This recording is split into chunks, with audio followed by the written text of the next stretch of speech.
Hawaii head coach June Jones' return to what he considers his second home has sparked another return. The return of the Rainbows to bowl action. The last time a 27-17 win over Illinois in the 92 Holiday Bowl. The 99 Bows boast the nation's third-best passing attack, led by quarterback Dan Robinson. It's an offense that more than doubled its total points scored from a season ago. After 28 consecutive losing seasons, enter Dennis Erickson. And in his first season as head coach at Oregon State, the Beavers are bowlers. Oregon State ranked 11th in the nation in total offense. And their defense is chipped in when it comes to putting points on the board. But the Beavers rely on the big play, averaging 5 plays per game of 25 yards or more. Clearly moving in the right direction.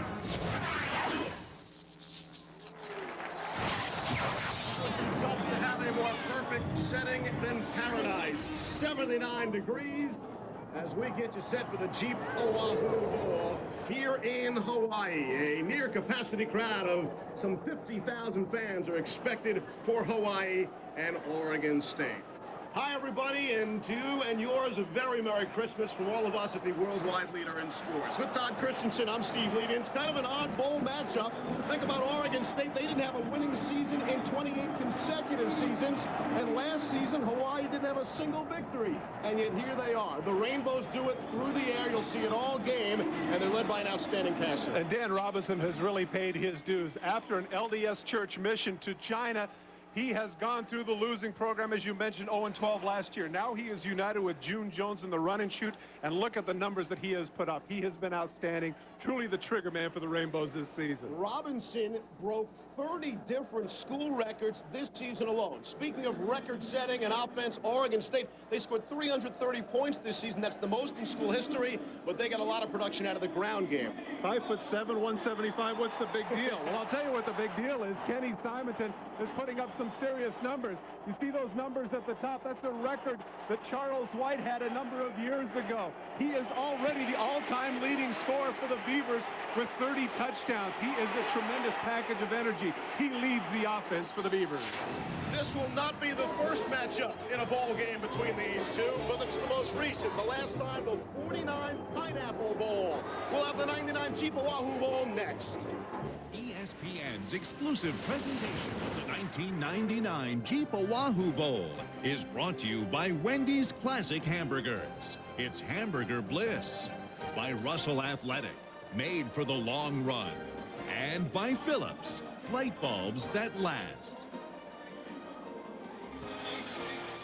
The only fitting way to get a football to start a game in which we expect a wide open, spread out passing attack would be to have the game football delivered via the air, as you saw just minutes ago.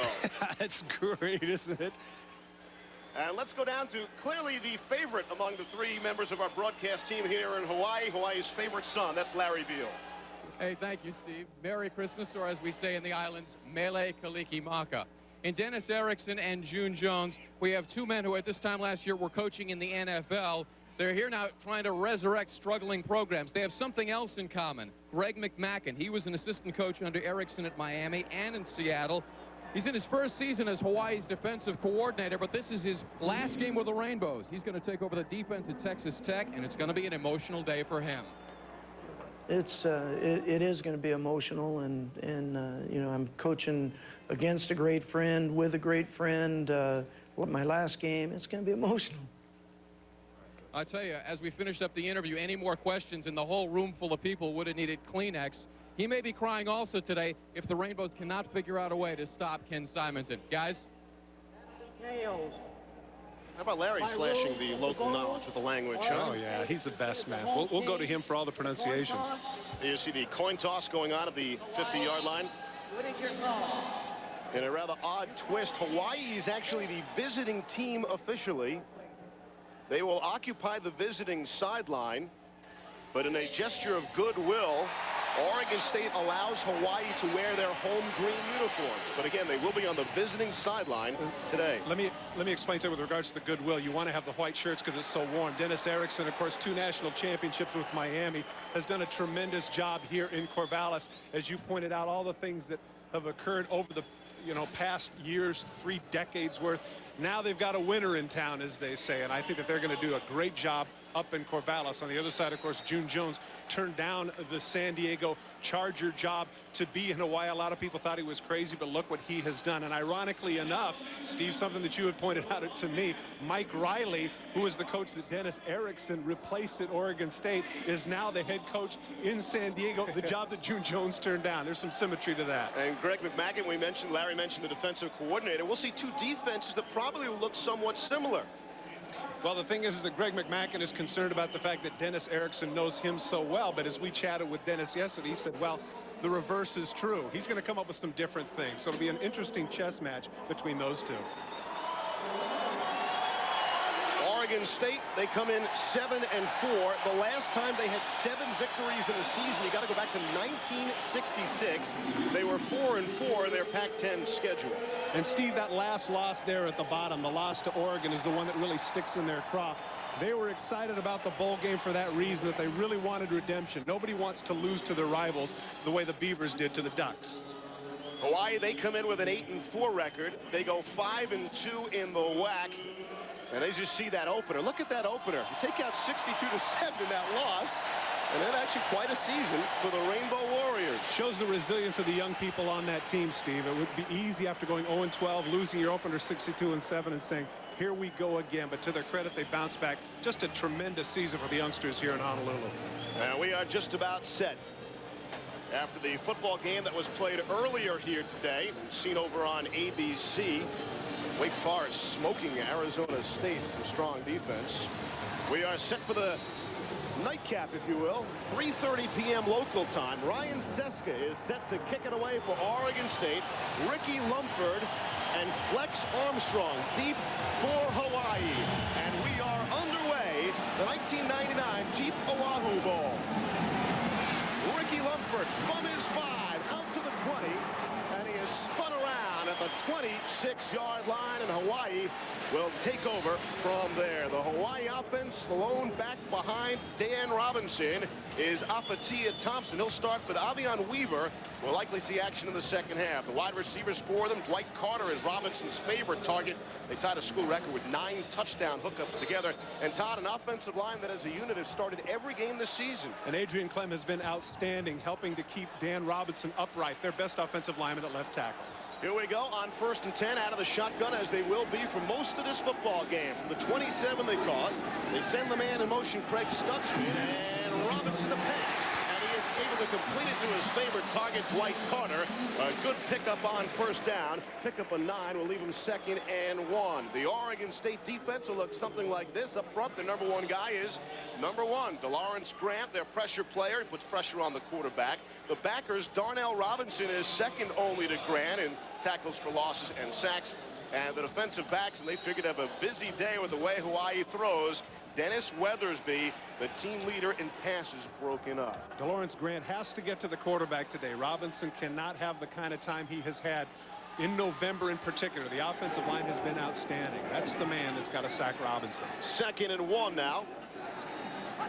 Pretty good spot to be in for the second play from scrimmage. And the pass game, what a catch it was by Craig Stutzman to pick up the 1st down. Only a short pickup, but what a grab, Todd. And what's going to happen is that that's something that they're going to exploit. Darnell Robinson, the outside linebacker, is going to have to go with him man for man. Oregon State does not go in a nickel, so they have linebackers on wide receivers. But Stutzman there, not only with a one-handed catch, but behind him. Tremendous grab. Picks up a fresh set of downs and a nifty start to this one. Some 30 seconds in from Hawaii. And if the boss is watching, Mo, Merry Christmas, and we've been working hard all week long. I mean, that sounds sincere? Yeah, fooled me. 1st and 10 from the 40. Throwing and going for it, and he had a man. It was overthrown, was looking for Craig Stutzman. Good coverage by Darnell Robinson. Steve, that's what we pointed out. Robinson is going to have to be with him man for man. Stutzman is the run and shoot version of the tight end. He is the guy that is going to get the underneath throws and the short throws. But every now and then they're going to go up top, and there he had Robinson by a couple of steps. But the quarterback just couldn't deliver the ball on the money. This is going to be interesting too, Steve, as you can see the middle of the field, the shade in the sun. When you throw the ball to the outside on comebacks and outs, it could be difficult for some of the receivers. Robinson with 3 wide receivers to the right. He pitches instead to Apatia Thompson. And he's able to pick up a couple of the play. James Allen and Jonathan Jackson there to make the tackle. The run defense for Oregon State is probably going to be quite stalwart today. But the truth is that Hawaii has to establish something, or there's going to get to a point to where the Oregon State front seven could just pin their ears back. It appeared that he had some yardage, but again, the gap closed quickly, and now they're going to come up third and about 7, Steve. Robinson did not practice the final 3 weeks of the season, yet played in all 3 of those games. His shoulder's been bothering him. You see what they've done on 3rd down throughout the course of the season. 5th in the WAC, and here is 3rd down. First key play of this football game on a 3rd and 7. They send Stutzman in motion. Robinson to throw, and that time Stutzman could not bring it down under heavy pressure from James Allen and Toale Talatena. Good call there, Steve. James Allen came from a blitzing spot. You can see him coming right at the quarterback. Robinson gets it off because he knows he has pressure. Stutzman couldn't come up with him, but even if he didn't, it wouldn't have been a first down. Good adjustment by Willie Robinson, defensive coordinator for Oregon State, to get some pressure on Robinson. Chad Shrout is deep to punt for Hawaii on the 4th down. TJ Hushamantea is back deep. Pardon? You know exactly what I meant. And he takes it at the 20-yard line and running east-west instead of north-south. No gain there. Chris Sweeney able to make the special teams tackle. On Christmas from the 50th state. We're scoreless early on. ESPN's exclusive presentation of the 1999 Jeep Oahu Bowl is presented by Jeep Grand Cherokee with legendary off-road capability, and in part by Zocor. Talk to your doctor about Zocor today. Got a good look at what this game is all about, but it's so much more than just a trophy. For Oregon State, it's a trip to Hawaii. Are you kidding me? The Beavers, with their first opportunity with the football, they open up in a 2 tight end set on 1st and 10 from the 21-yard line. And Jonathan Smith will hand it off to the right side. And Ken Simonton looking to break it. There is a flag back on the play as Simonton crossed midfield on a big burst. This is what Oregon State obviously wants to do. And it looks like it's offsides, and they'll certainly let that go. Steve, coming into this game, Hawaii has been giving up 187 yards rushing per game, and that concerns June Jones. Look at the point of attack, Simonton. One of the advantages of being 5'7", 175 is you don't need a big hole. But I'm telling you right now, Steve, you and I could have made it through that hole. Outstanding blocking at the point of attack by Mitch White and Aaron Cook. It is a pickup of 30 yards on the play. 2 receivers left, 2 receivers right in Dennis Erickson's offense. And they send the man in motion. Jonathan Smith is passing and is able to complete it to Simonton, the running back. And he's close to another first down. Pickup of 7 on the play. The Oregon State offense, the quarterback is Jonathan Smith, who the coaches say have put the big play back in the Beaver offense. Of course, you can always hand off to Simonton, as you've already seen. The receivers, in his only year of eligibility at Oregon State, Manny Percoats has made it count. And up front, Aaron Cook is the best of the bunch. 3.63. As we see Percoats, 3.63 psychology, all academic is Cook. 2nd and 3. Simonton has checked out Antonio Battle in the game, and they give him the football, and he's got the first down and more, rumbling across the 35. 7 for Battle before Yafet Warren made the stop. The Hawaii defense up front, Joe Correa, the inspirational leader of the Rainbows. The linebacker, the stud here, is Jeff Ulbrich. He didn't just lead the team in tackles, he led the entire WAC in tackles.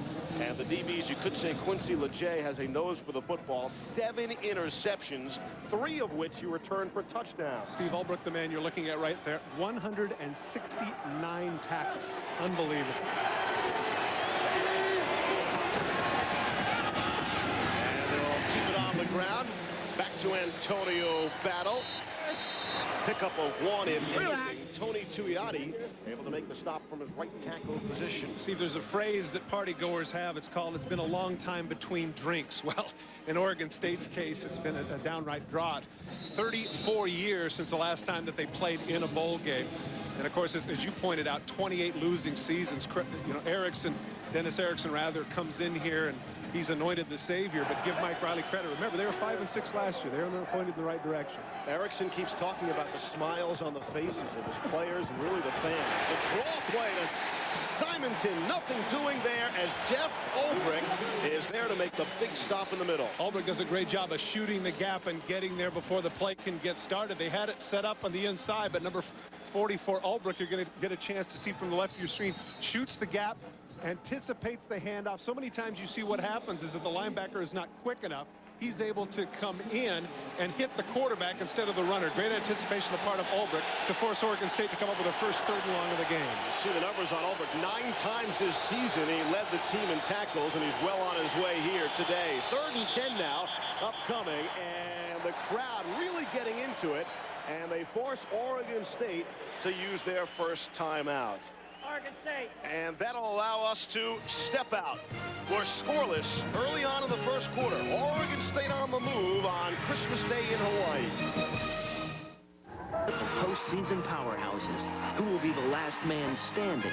The Sylvania Alamo Bowl, Penn State, Texas A&M, Tuesday at 7:30 on ESPN. Welcome back, everyone. The Jeep Oahu Bowl. 5 wide receivers now on 3rd and 10. At the 35-yard line. There you see what they've done. 3rd in the Pac-10 on 3rd down conversion. This might be 4th down territory. He's going to keep it. Jonathan Smith takes off.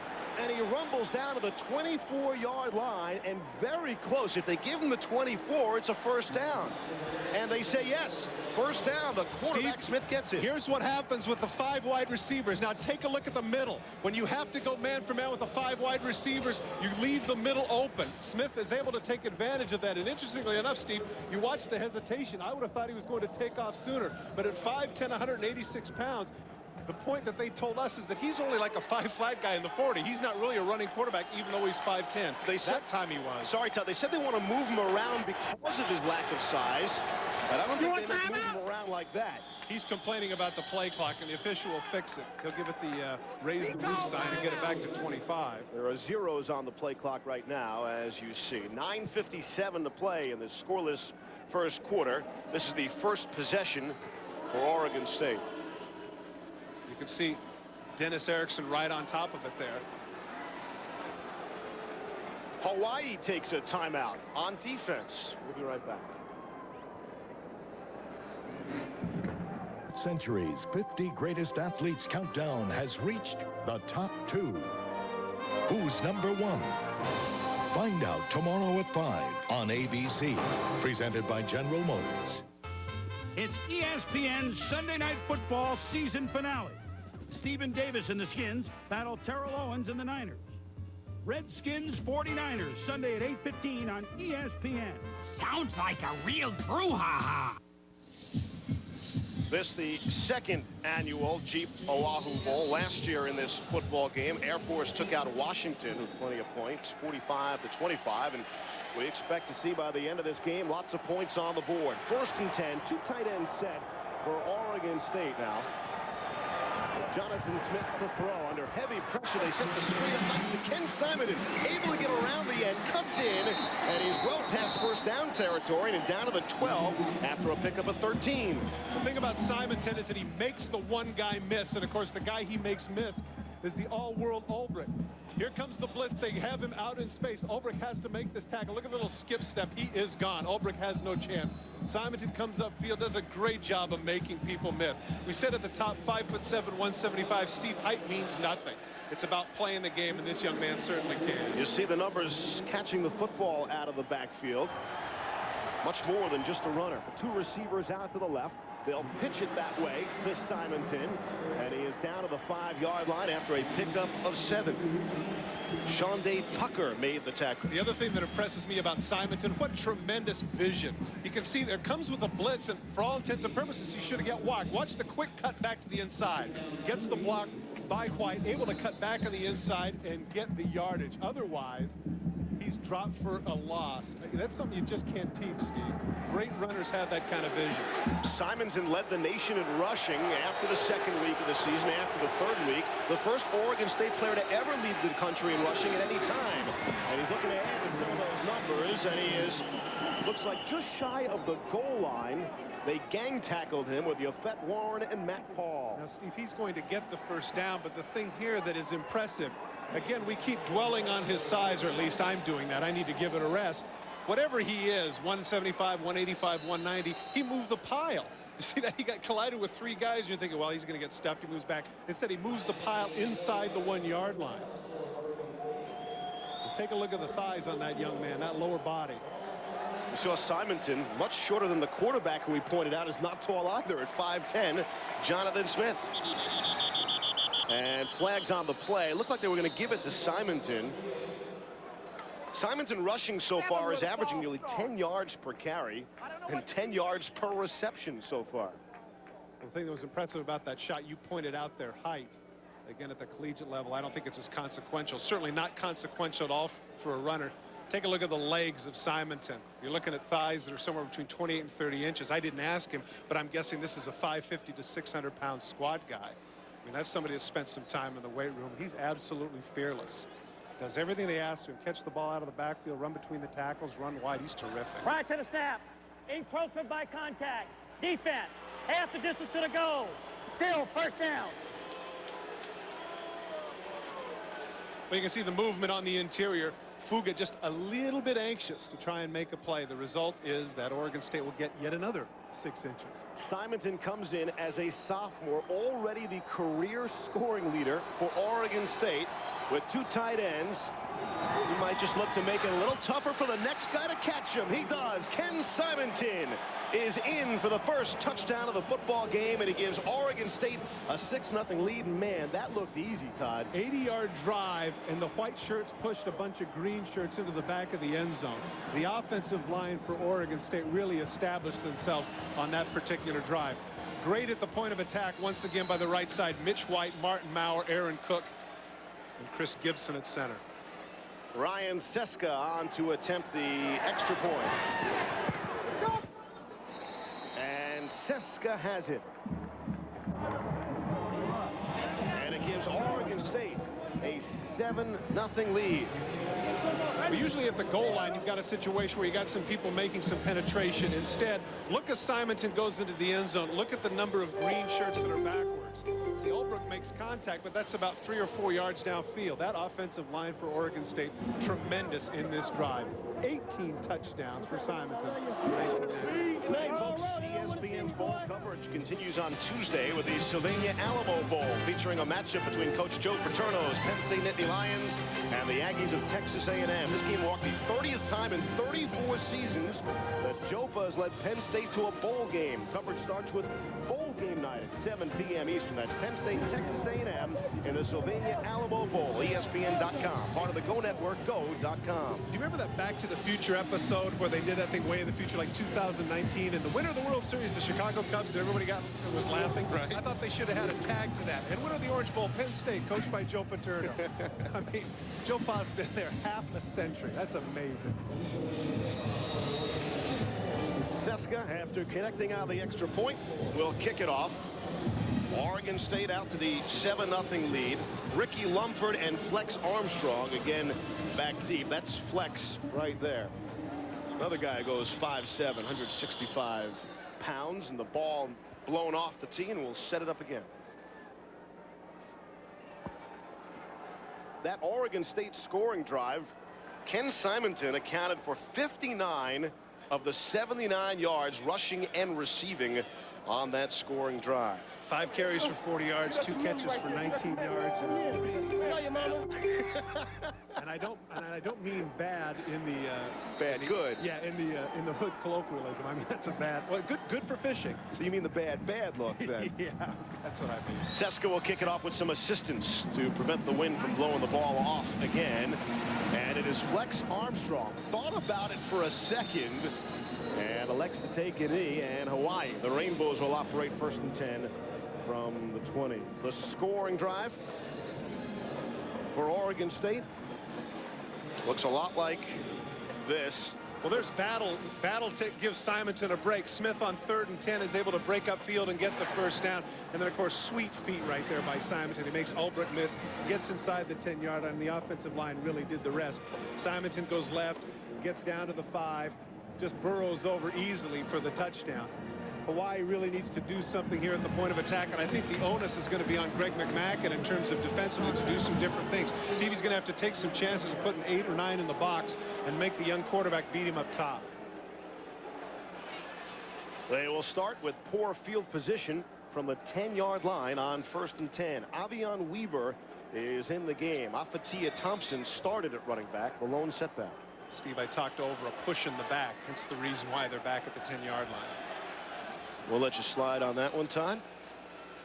Robinson sends the receiver. Laley in motion. Robinson with some time and throwing, and he is high again. He's been high early on. Remember, Stutzman made the great grab on a high throw earlier, but so far his other receivers haven't been able to help him out. But DeLawrence Grant was right in his face, and we mentioned at the top that he was the young man that had to get some pressure. Number 1 for Oregon State defensive lineman at the bottom of your screen. You can't have a back on him. A back just has no chance against a 250-pounder who's used to going up against 300-pound linemen. Instead, they decide to slide left, and they pay the price as Grant drops Robinson. Brings up a 2nd and 10 now. And there's a pretty good look at what the quarterback, Dan Robinson, is looking at. Stutzman in motion, and they hand off to Stutzman. And if he could have gotten around the corner, there could have been a big gain, but he couldn't. And there is a penalty coming up on the play. Good stop by the Oregon State defense. James Allen is the one that comes around, and he's the one that actually gets held. He makes a terrific play, despite the fact that he was held, dropping him for a loss. I'm certain that Oregon State will refuse this. Allen at the point of attack just does a tremendous job from his outside linebacker position, making the tackle despite the fact that he's got the 300-pounder draped around him. If Stutzman could have gotten around that corner. Holding. Offense. Penalty refused. 3rd down. There would have been some running room for him, but he couldn't. Well, again, take a look at the point of attack. They go with the motion. Now watch, he's in motion, comes back. Watch Allen to the left of your screen. There he's being held. He gets tackled, but still able to get out despite the fact that number 71, Kaulana Noah, holds on to him and drags him down. Just a great job by Allen. The rushing yards so far. And we would expect a large disparity with the way Hawaii throws the football, though that part of the game hasn't worked early on. Middle screen there, nothing doing. Avion Weaver, the running back, made the reception, picked up maybe a yard on the play. Steve, I'm not so sure that was a middle screen as much as Robinson saying there's nothing downfield. I'm not going to get whacked. Here, it's your turn, Weaver. Take this one. I'm going to the sidelines. We'll start over again. Does that go on? Does that happen? Yeah, I'm afraid it does. And again, situation where now the field position is certainly in favor of Oregon State, and the onus returns to the defense of the Rainbows.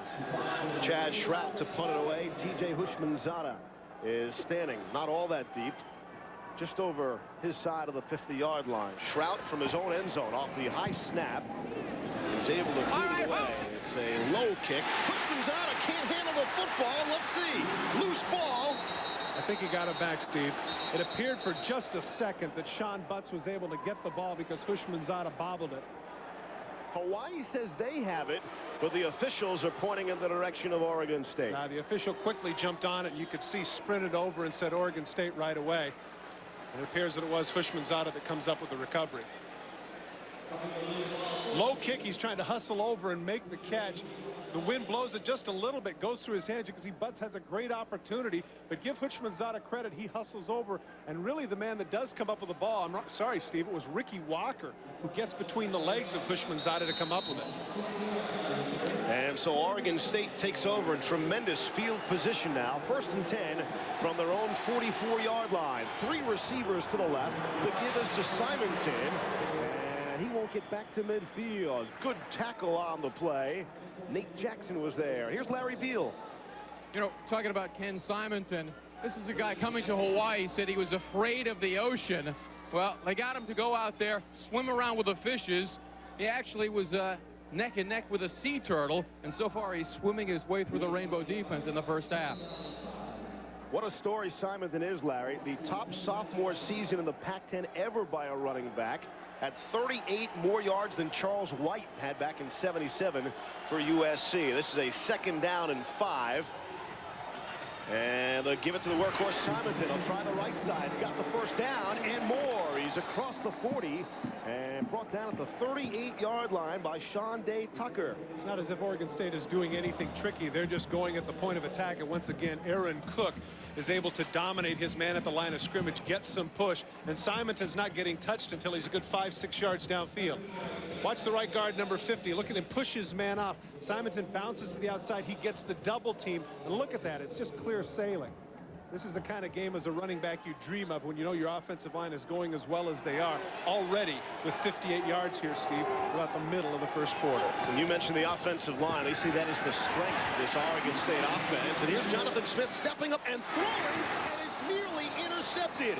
Should have been an interception. Sean Del Tucker, who made the last tackle, should have had a pick there. The intended receiver was Roddy Tompkins. As you take another look at it. Again, there's a situation to where if you're a runner, you take off right now. Take on Ulbrich, but instead on the run, he throws off the wrong foot. It should have been an interception by Tucker, but instead, he drops it. That would have been a big turnover for Hawaii. They needed that. There you look at Sean Del Tucker and what he has meant to this Hawaii defense. Led the team in 10 passes broken up this season. That's 4th best in the WAC. 5 wide receivers again here for Oregon State. Tip ball, and it is complete to Hushmanzada. And he's about halfway to another 1st down. Jeff Ulbrich had the contact with the football to tip it in the air, but Hushmanzada had enough time still to make the grab. Well, that says something about the blocking downfield, Steve. The ball is tipped. It's up in the air longer than it should be. Hushmanzada comes down with it, and still there's room to run. Good tackle there, but again, Hushmanzada, big receiver at about 195, 200 pounds, able to push forward and put Oregon State in pretty good field position.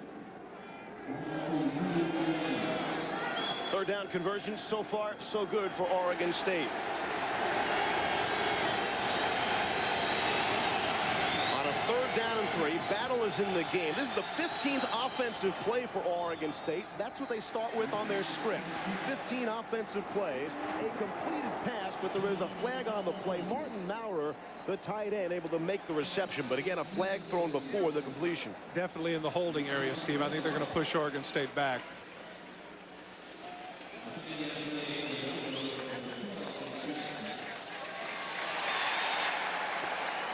And again, we talk about that offensive line, how well they've been blocking for Simonton. Well, they're giving Smith a lot of time to throw. That was a good 5 seconds. He had to bide his time before he threw left. But, of course, in this case, it was an illegality.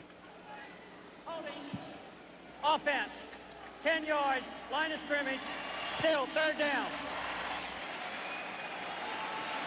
Almost 2-to-1 in total plays for Oregon State. But, again, the defensive line for Hawaii, we had talked to the various and sundry coaches saying that had been a strength. They've been able to plug the middle. And, of course, we mentioned all the tackles that number 44 had made. But Oregon State, up to this point, Steve, clearly dominant. Greg McMackin told us, those defensive tackles, that if they're not making tackles themselves, they can still be doing their job.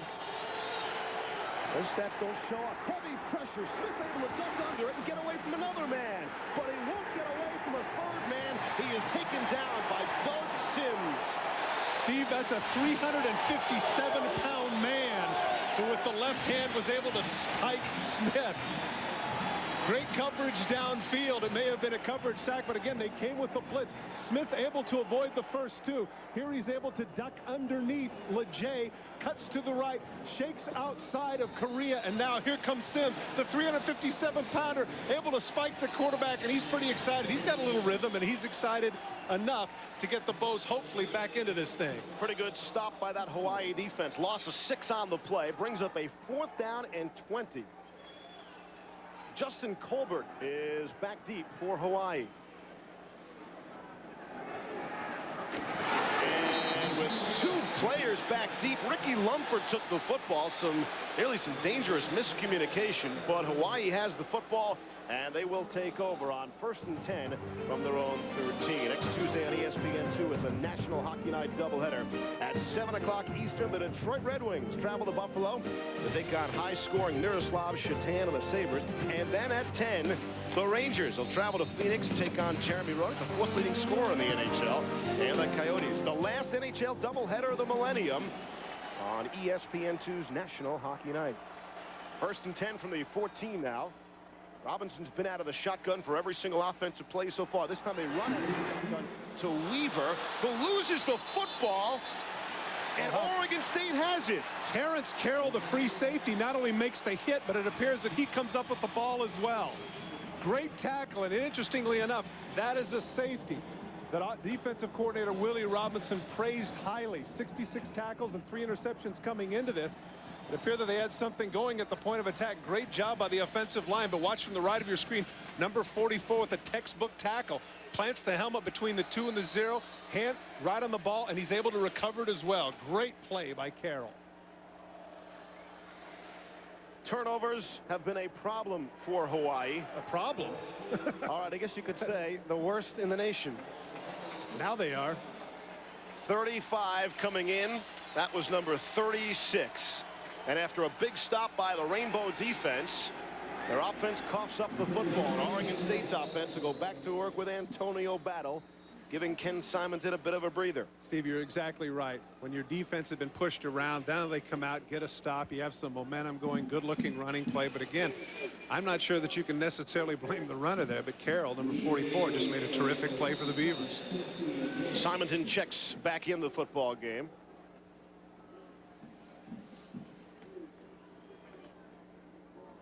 On a 2nd and 7, there is an injured Hawaii player down on the field.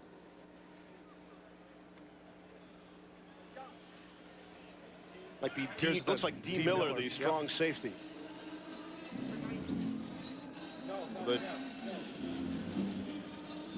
But how cool is that, do you think? To be the shortest guy in the field, but also arguably the most valuable. I know Barry Sanders has had that feeling. Barry's about 5'8¼ You probably don't remember Rufus Ferguson. Loves Rufus. Rufus, have a big poster of him. 5'6". Boy, he was something. Here's Larry Beal. You know, you're talking, Todd and Steve, about Ken Simonton, and Todd talking about a 500 or 600 pound squat. This is a guy who's only 5 feet 7 inches tall, and he can dunk a basketball. He's almost like the Spud Webb of Oregon State. Here's what Coach Dennis Erickson had to say about his star running back. Very strong. Got great vision and great feet. Not overly fast, but he can see things and makes breaks. He's got great feet and can make cuts, and he's a lot stronger than people think. For his size, he's really strong, and he breaks a lot of tackles. His lower body strength is really unbelievable, and he'll run through a lot of tackles. When I talked to some of the Hawaii coaches before the game, especially the defensive coaches, they said, if we can't stop Ken Simonton, this is going to be a very long day. They've got their work cut out for him. Guys? Larry, thanks. We told you he was already the career scoring leader in his sophomore season. He came in needing 196 yards rushing to become the Beavers' career rushing leader. And as you saw, he's already got 58 carries and well on his way to that. You know what? I'm going out on a limb here. If he doesn't get it today, I think he's going to get it. You think? 2000. I know. That's just me. But to be the career scoring leader in your sophomore season. That's amazing. They've been playing Beaver football for some time.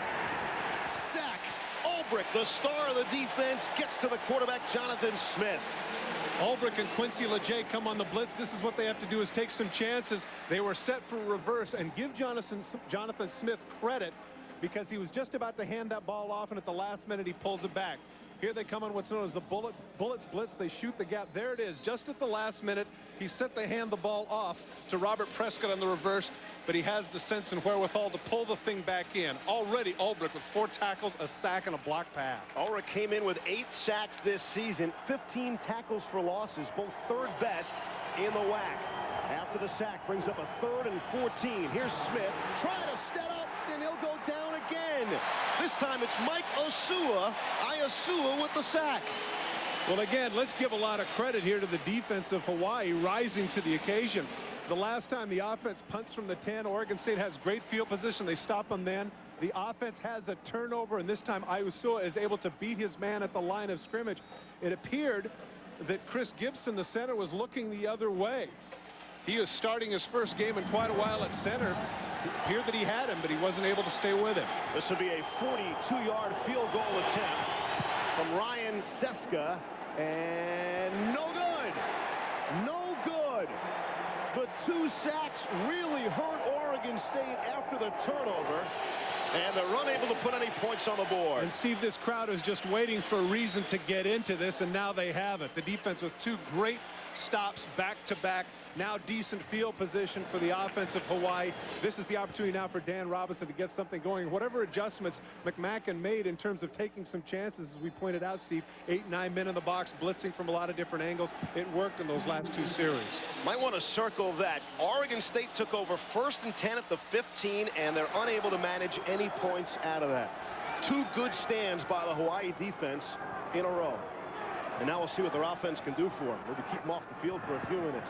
Here's Robinson to throw. Looking right and throwing right.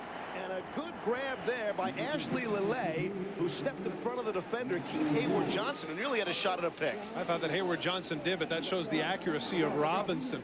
One of the things that June Jones pointed out with regards to his quarterback is that he has enough confidence that he's going to throw when somebody is covered.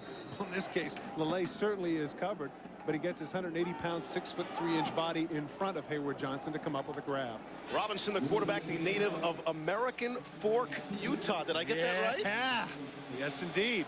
One of the Tri-Cities, along with Highland and Alpine. When you send him a letter, it says American Fork on the envelope? It does indeed. That's a great name. Hey, man, we can't all be from Queens, all right? 2nd and 2. And the completed pass to Atrice Brooks, the junior who we were told we would see. And now 3, 4, and 5 flags flying. Look, not in the Christmas spirit time. Now, Brooks isn't very happy about what happened. He wanted to make something happen right away. He has not been playing regularly. His frustration boiled over, and that was foolish because of the fact that you had 2nd and very short. Even with the loss, they come back at about 3rd and 4. Now at the 15-yard penalty, you can see Brooks with the attitude.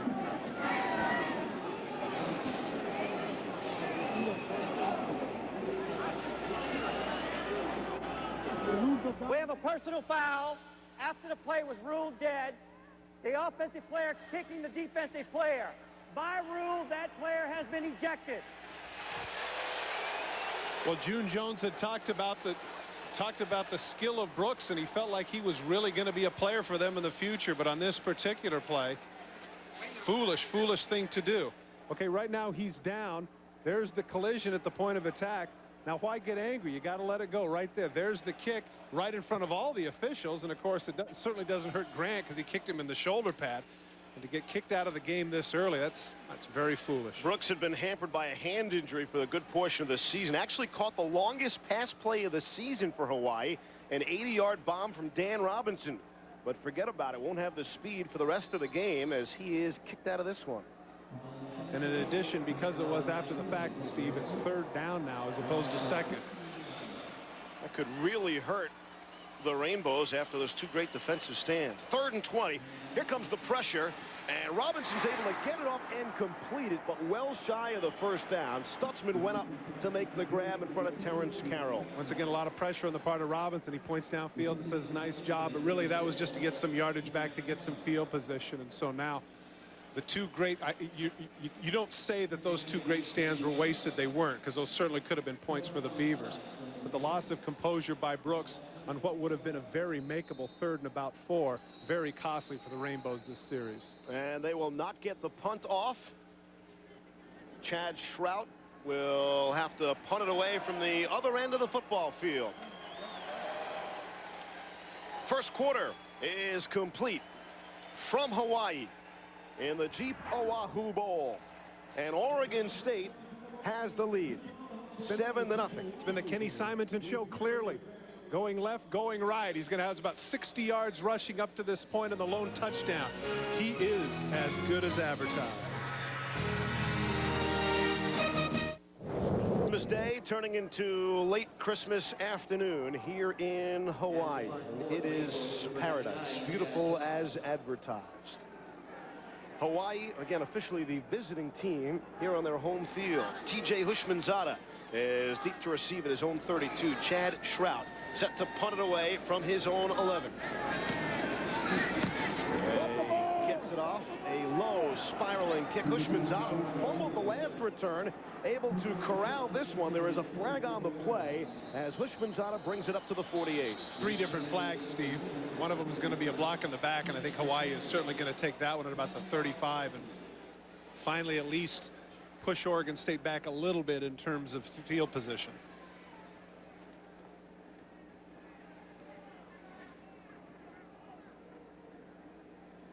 That low punt gave Hushmanzada an opportunity, but he just couldn't quite get going, and of course a couple of bad blocks. There is Atrice Brooks, who, as we told you, was ejected from the football game. I don't think he's still supposed to be on the bench there, Todd. Well, after what happened, I'm not sure that that's what I'd want to be, and I don't know why they're shaking hands with him, congratulating him for what, getting kicked out? That gentleman definitely won't congratulate him on what happened.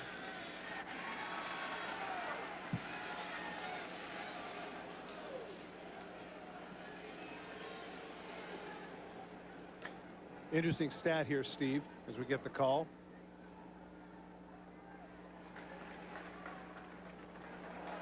So they'll take the one that's deepest, and as I pointed out, it's at the 35-yard line of Oregon State, so they're going to be way, way back. 16 of the 19 plays run from scrimmage for Oregon State have been in Hawaii territory, and yet the score is still set only 7-0. Got to give the Rainbow defense some credit. You hear about Hawaii, and all they talk about is their offense, the passing offense, and yet their defense has been so strong today. On the kick, we had holding on the receivers after the kick has crossed the line of scrimmage. On the return, illegal block in the back on the kickers. The penalty will be enforced from the end of the kick, 10 yards, first down, Oregon State. Well, as we pointed out, they wanted the one that was farthest downfield, and here it is. Look at the top of your screen. There's the push in the back. Otherwise, he makes the tackle. The official's right on top of it. And the result is field position at the 25 instead of across midfield. Big play. On the flag, Simonton is the lone setback. Fumble the snap. And it's recovered by Hawaii. Tony Tuioti able to make the fumble recovery. And we'll have to check the center on that play. There has been some discussion. Keith DiDomenico did not start this football game. He had been the starting center for 9 of the 11 games. And that's exactly who it was right there. It was DiDomenico, who after Gibson had gone through the first quarter, he comes up, the snap goes badly. Interesting thing there, you can see we talked about the turnovers given up. Cause now, 3rd in the nation. That's ironic that you'd have that combination on one team, but that's how it is playing in the islands, I guess. Hawaii giveth and they taketh away. Oh, I knew you were going to say that. And now they have great field position. 15 seconds and a quarter number 2. Here's Dan Robinson to throw across the middle. Complete to Craig Stutzman. And he is brought down by Calvin Carlisle, the sophomore from L.A. Again, Stutzman showing the great hands, reaching back for the ball. Stutzman on the crossing route. Robinson able to find him. Coming from the left of your screen, number 2 will settle down a little bit in the middle between the linebackers, and great catch coming back for the ball. Stutzman's 13th consecutive game with at least a catch. And in most games, he's had much more than that. 3 receivers out to the right. They send Stutzman in motion. Now he'll go back out to the right side in a slot. And they'll try that play again. They hand it off to Stutzman. This play resulted in a holding penalty earlier. And this time it just goes for a short game before Ladarius Jackson made the stop for the Beavers. But it's going to be enough for a first down, Steve. And again, getting the opportunity to have the crowd get into this one. Needless to say, it is a pro-Hawaii crowd. And certainly the Rainbows want to take advantage of that. Along those lines, people said, hey, what an advantage this would be for Hawaii playing in front of their home fans. But keep in mind, the Rainbows went 5-4 only at home this season. And they had only 3 road games, and they won all 3 of those. So the home field advantage has not been much of a factor for Hawaii this season. And the quarterback Robinson seeing something he didn't agree with. And Hawaii will use their 2nd timeout. 1 remaining in the first half. The Rainbows trailing by 7. We'll be right back. ESPN's exclusive presentation of the 1999 Jeep Oahu Bowl is brought to you by Circuit City Answers in every department. Low prices all over the store. And by K-Swiss, athletic footwear and apparel. Welcome back, and on Christmas, got to have the family in town, and A couple of handsome youngsters there, huh? the son and daughter of our director, John McDonough. A Merry Christmas to each and every one of you watching. Steve Levy, Todd Christensen, Larry Beal, and our fine crowd and our fine crew on college football broadcasting Bowl Week on ESPN. This is a 1st and 10 now for Hawaii. Here's Dan Robinson, hit with pressure, but he's able to complete the pass to Dwight Carter. He was wide open for a second, and man, did Oregon State close and quickly. Samuel Gage is right in his chest, and this shows the courage of Dan Robinson. 6'4", 220 pounds, hanging in there, knowing that he's going to get hit. The bottom of your screen, here he comes.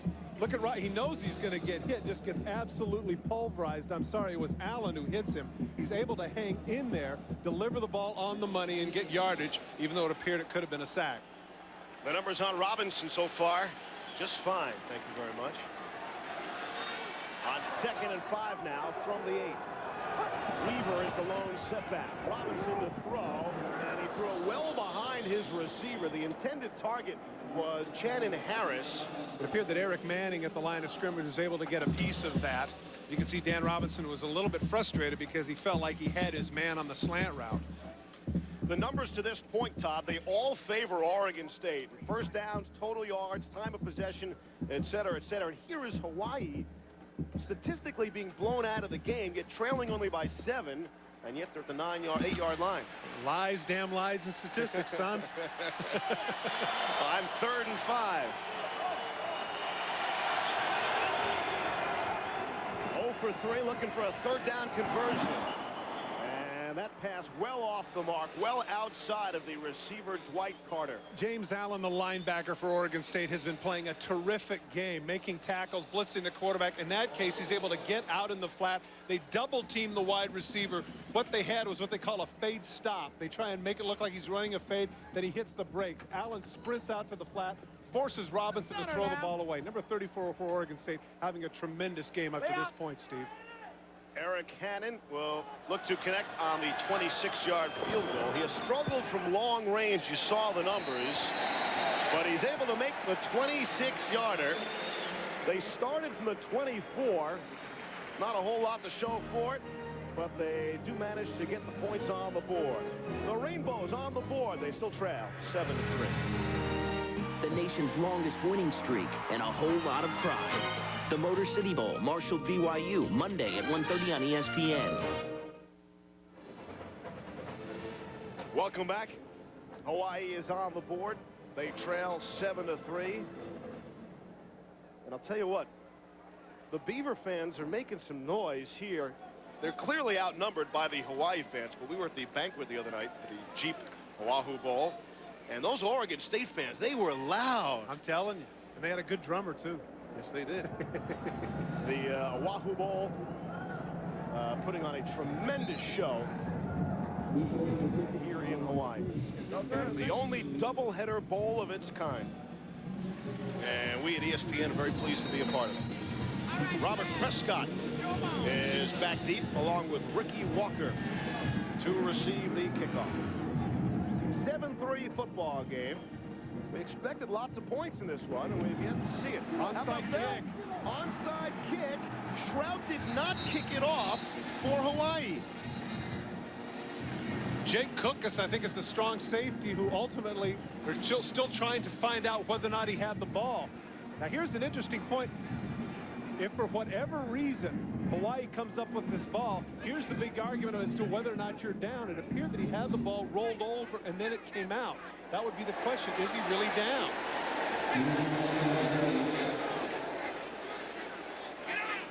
Taking a big chance here is June Jones.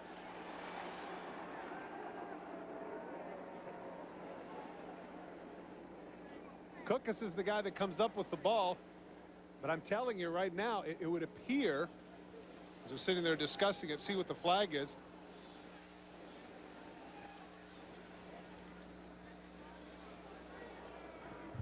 The ball was recovered by Oregon State.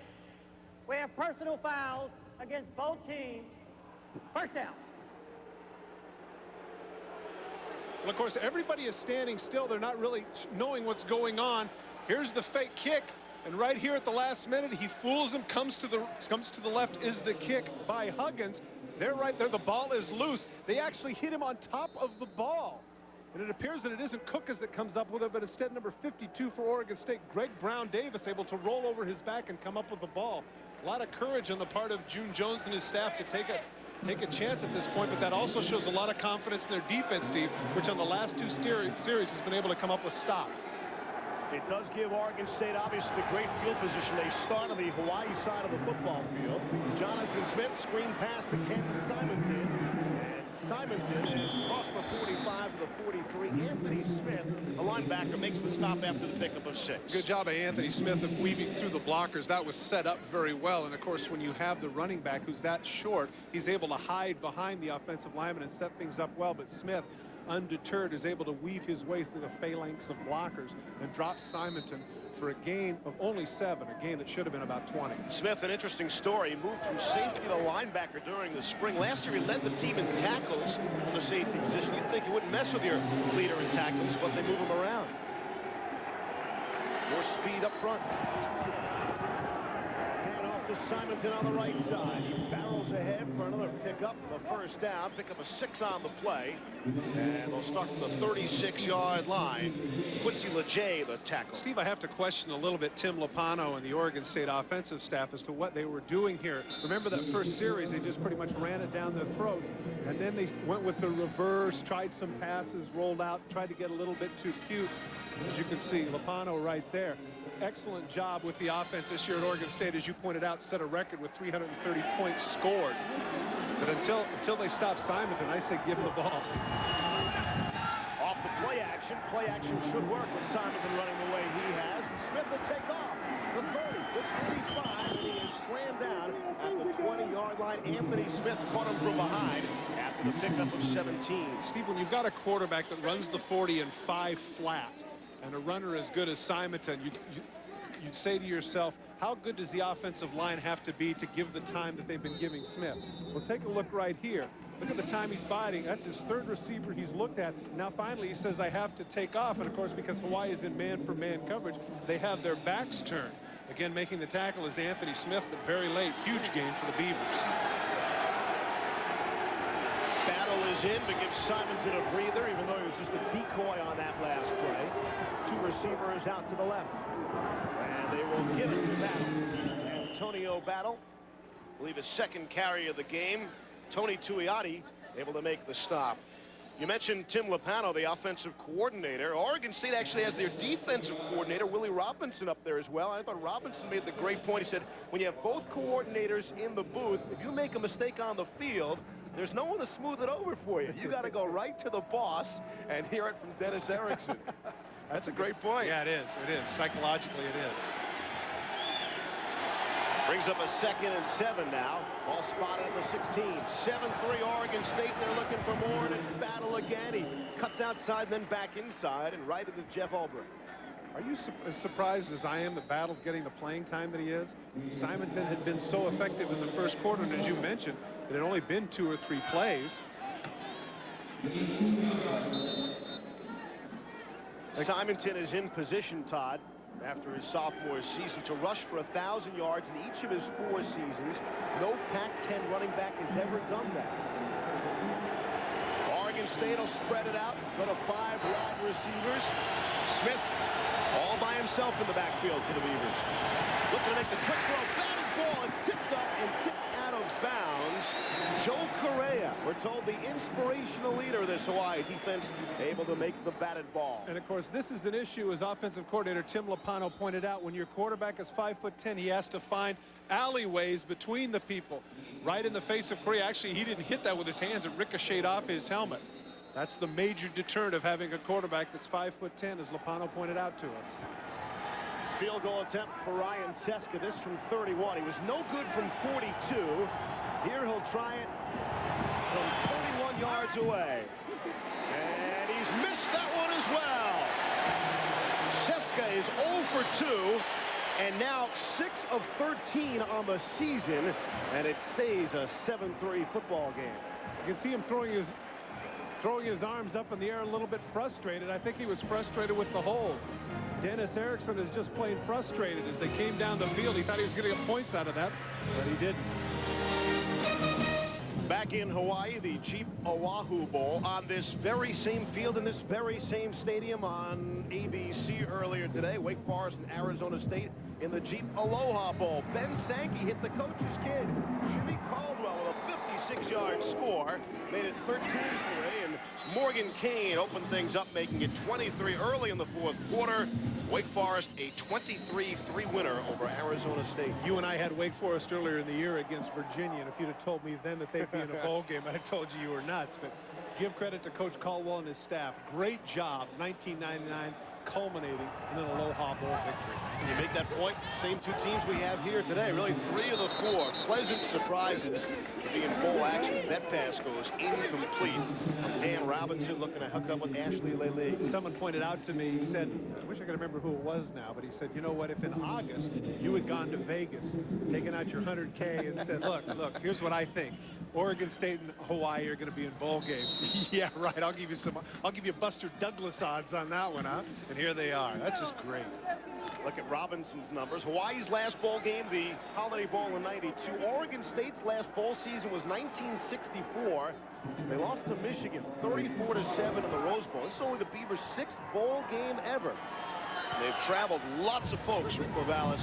Dixon Rose cheer for their Beavers. Here's Robinson going long.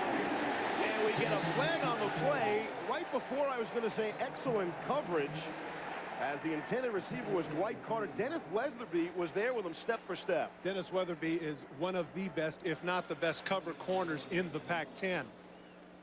But there he may have been just a little bit too physical. Defensive holding will be an automatic first. It won't be the interference. Watch number 21. It depends on what the official... Now right there's the bump, clearly well past 5 yards as he impedes his progress. The official sees it, drops the flag. Defense. 10-yard penalty from the line of scrimmage. Or the Rainbow starting tailback, Afatia Thompson. He's number 5. Weathersby's a great story, Todd. He got his big break 4 days prior to the opener. That's when Ricky Walker got injured. He dislocated his shoulder during a non-contact practice. Weathersby's been in the lineup ever since, and they can't get him out. He's played that well. On 2nd and 10 after the penalty. Robinson connects to Craig Stutzman. And Stutzman, if he didn't go out of bounds, cuts inside for a big gain. I thought he had stepped out on the far sideline, but he's across midfield down to the 45. Again, Steve, you've got a situation. We mentioned it early in the first quarter. It would come back to haunt them, and that's Darnell Robinson, the 6', 216-pound outside linebacker, having to have Stutzman man for man. There is the left of your screen, just an out route. He cuts up field, and right there, Steve, no, he didn't. Does a great job of tight roping the sidelines, breaking a tackle, and getting across midfield for the Rainbows. Stutzman, his 4th catch, good for 50 yards. The honorable mention, all-WAC receiver, Craig Stutzman from Honolulu. On 1st and 10, that's Stutzman in motion. He'll head back towards the near sideline. And here's Robinson to throw under heavy pressure, and he'll go down. Jonathan Jackson on the sack. There is a flag on the field. Jonathan Jackson is certainly the stud for Oregon State, their leading tackler with 84 tackles, 6 sacks coming into the game. He shoots the gap unblocked and is able to drop the quarterback. Face mask, though, is going to go against him. Certainly this isn't intentional, Steve. What happens is you get excited, you get in there, and if the guy moves a little bit, you want to have him in your grasp. Unfortunately, he grabs the mask. Dennis Erickson doesn't like it, but there were 3 flags, which would indicate it was pretty obvious. And the Oregon State point system, Jonathan Jackson leads all active defensive players in their point system as you look at the face mask there and the grab. Clearly unintentional, but they have this system with points for block kicks and tackles and fumble returns, and Jackson again leads all active defensive players in that department. And he was one of the players, Steve, that they talked about could play at the next level. As you can see, the duress in which Dan Robinson has been under, and we're not even at halftime. 8:20 to go in the first half in a 7-3 football game. Oregon State letting Hawaii hanging around. That pass behind the receiver, who took a big hit. Channon Harris was in no man's land. It also looked like Jonathan Jackson might have gotten a piece of that. You mentioned all the points that he had. Ideal physique for an inside linebacker. Reminds me a little bit of Singletary, although not as fast, obviously. 6 feet tall, 252 pounds. Great run plugger. And again, when your leading tackler does not have 100 tackles, Steve, that means one of two things. One is the fact that a lot of guys are getting involved, and two, you're not spending that much time on the field, which is a credit to the defense. And apparently he's a durable guy as well, Todd. In his 5th year, he has never missed a single practice. Jonathan Jackson, you see the passing yards so far. Yet it's Oregon State with the lead. Here's Robinson to throw. Looked deep momentarily, and then came back to the short guy, Dwight Carter. And there is a flag on the play. Might have been dropped unless the defensive player got a hand inside. It's a face mask grabbed by one of the offensive linemen to prevent a sack. Now, it'll be interesting to see of the variety of whether or not they want to accept that, simply because of the fact that they might be in field goal range.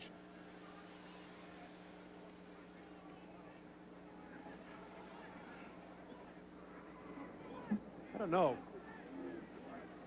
Long kick is 50. Face mask. Offense. 15 yards from the line of scrimmage. Still 2nd down. Adrian Clem, the great left tackle for Hawaii. There it is right there. You can see he has a hold of the face. If he lets go right there, he's okay, but instead he's still holding on, pulling on it. The official has to call that. Again, it's fortunate that Ta'aina has flexibility in his neck. Otherwise, he'd be doing that exorcist thing, you know, with the head spinning around. Clem was a blocking tight end last season before making the shift to left tackle. They hand it off on the inside to Avion Weaver for a nice-sized game. Terrence Carroll able to actually miss the tackle. And one of the reasons why you got to give him the ball is you got to take some pressure off of Robinson. This is why you need to have a little bit of a running attack. At this point, Steve, the pressure has just been merciless on top of Robinson. If he's not getting sacked, he's getting knocked down. Very rarely have we seen an opportunity where he throws the ball and he's still standing.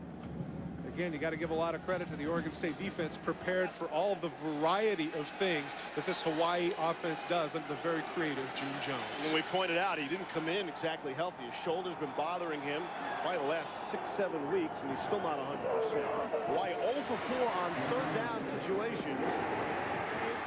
Completed pass down to the 10-yard line. It's Ashley Lely, the freshman from Bellflower, California. There's arguments as to what is the toughest throw for a quarterback. My feeling is the deep end, because you have to go over the top of the linebackers.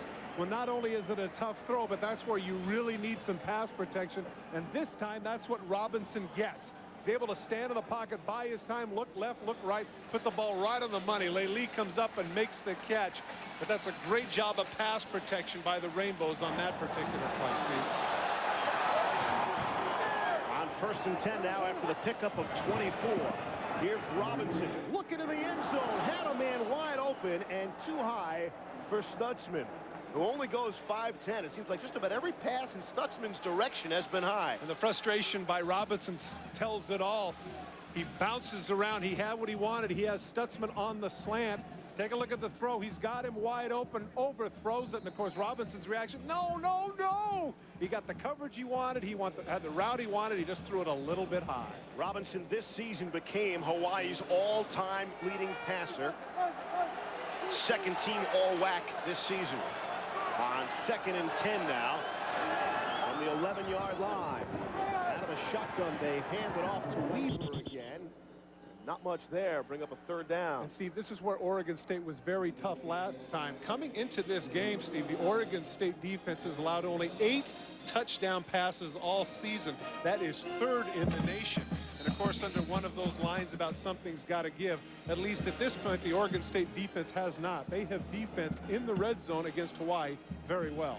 If you look at what the Hawaii offense has done with their 3rd down conversions, not much today. Dennis Erickson told us the most pleasant surprise about Oregon State has been their defense this season.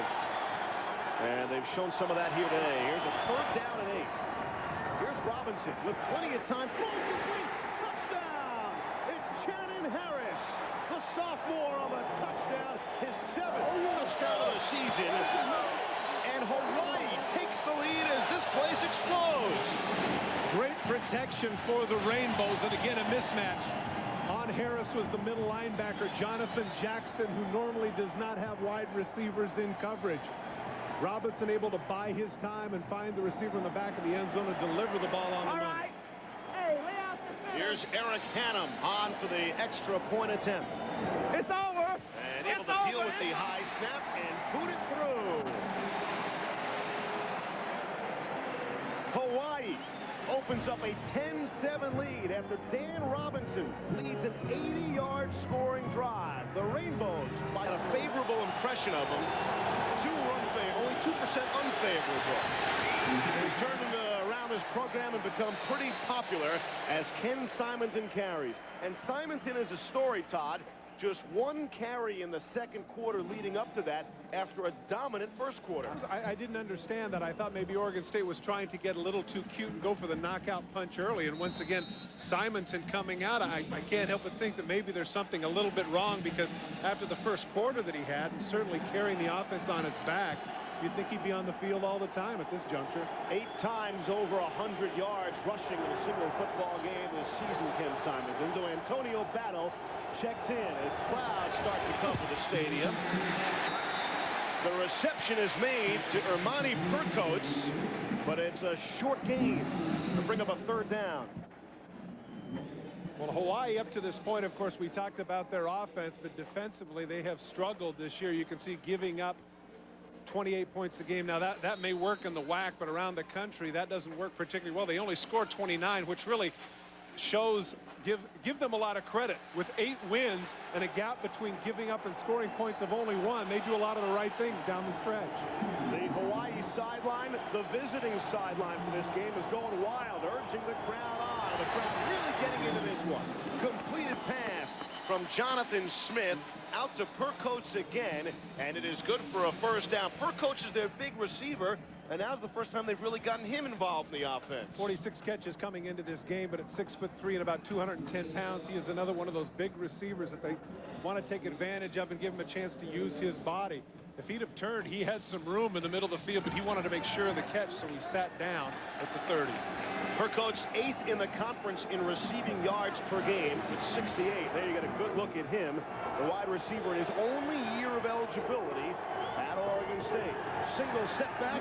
Here's Smith to throw. Under pressure now, and he is caught from behind and dropped down for a loss. Matt Paul got him from behind. Again, Smith able to buy some time, cut to the outside, and not get sacked for a loss. But McMacken and his troops were able to put some pressure, this time really only with a 4-man rush. Smith has no place to go, cuts to the outside. He is dropped, not for a loss, but for a minimal gain.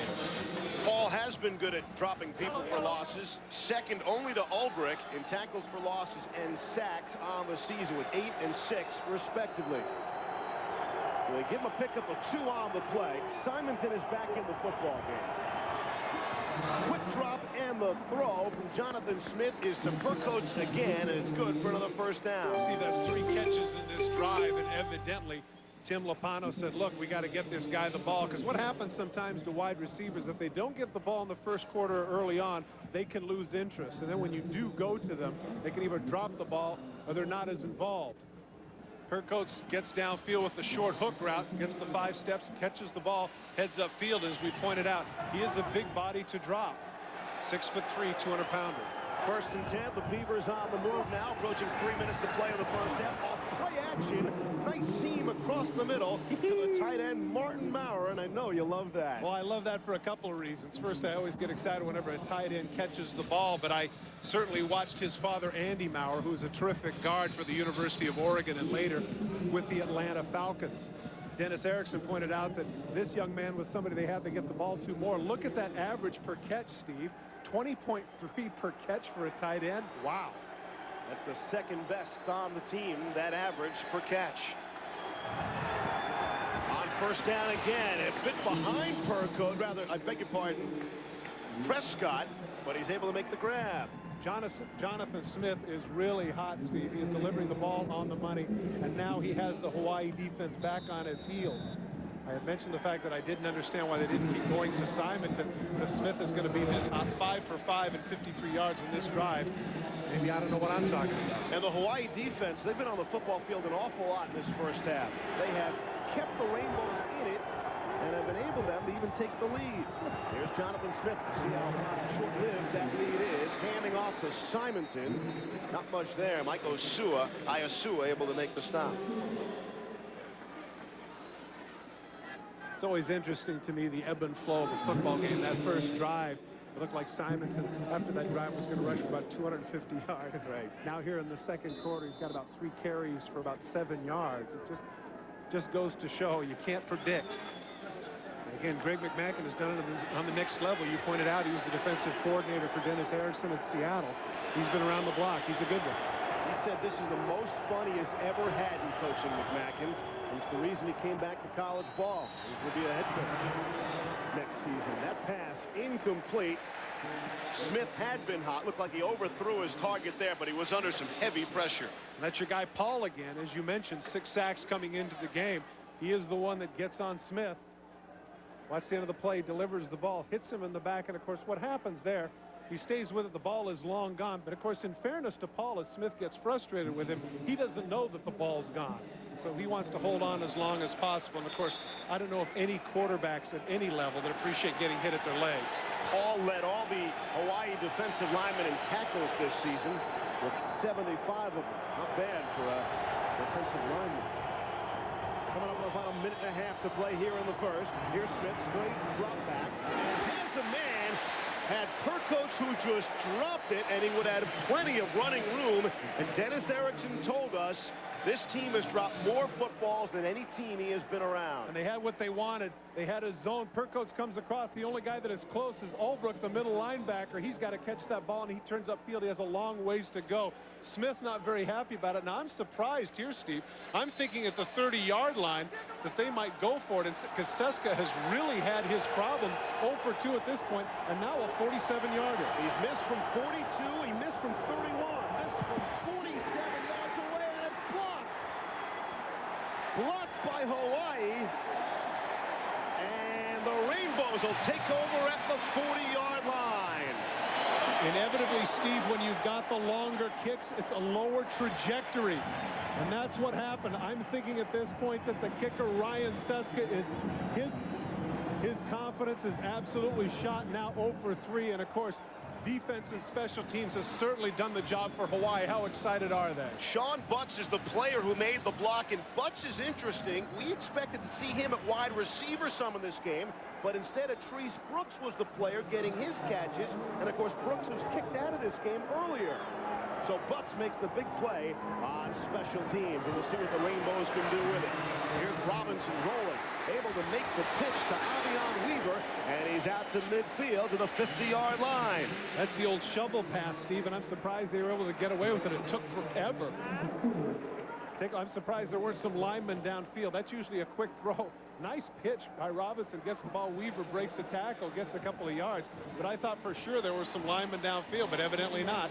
First down for the Rainbows. Hawaii only has 1 timeout left in this first half. Coming up at halftime, ESPN News will send you back there to the fine folks, Knicks and Pacers. Get you ready for the showdown.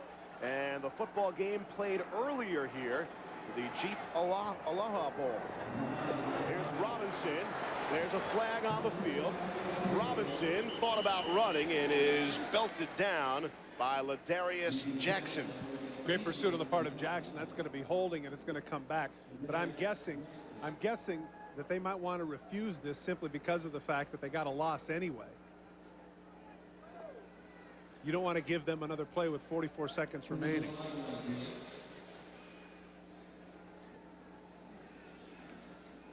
Again, 1 timeout left for Hawaii. Leading 10-7. And really, Todd, a game they have no business leading in. We're going back to the... Dennis Erickson has to be frustrated because things were going so well for him early on. Offense. On a pass play, beyond the line, 10 yards from the line of scrimmage, still first down. Well, as I say, that's why I'm not in coaching. I would have thought you wanted to take the loss, which is about 3 or 4 yards, come up 2nd and 14. Instead, they want 1st and 20. Dennis Erickson, of course, won 2 national titles at Miami, and he told us getting Oregon State into a bowl game is comparable. I believe that. I believe that. At Miami, they expect to win. At Oregon State, after that amazing dry spell, I'm sure that he and his staff feel like this is quite an accomplishment. Their first bowl season since 1964 for the Beavers. So here we go. 1st and 20 after the penalty now.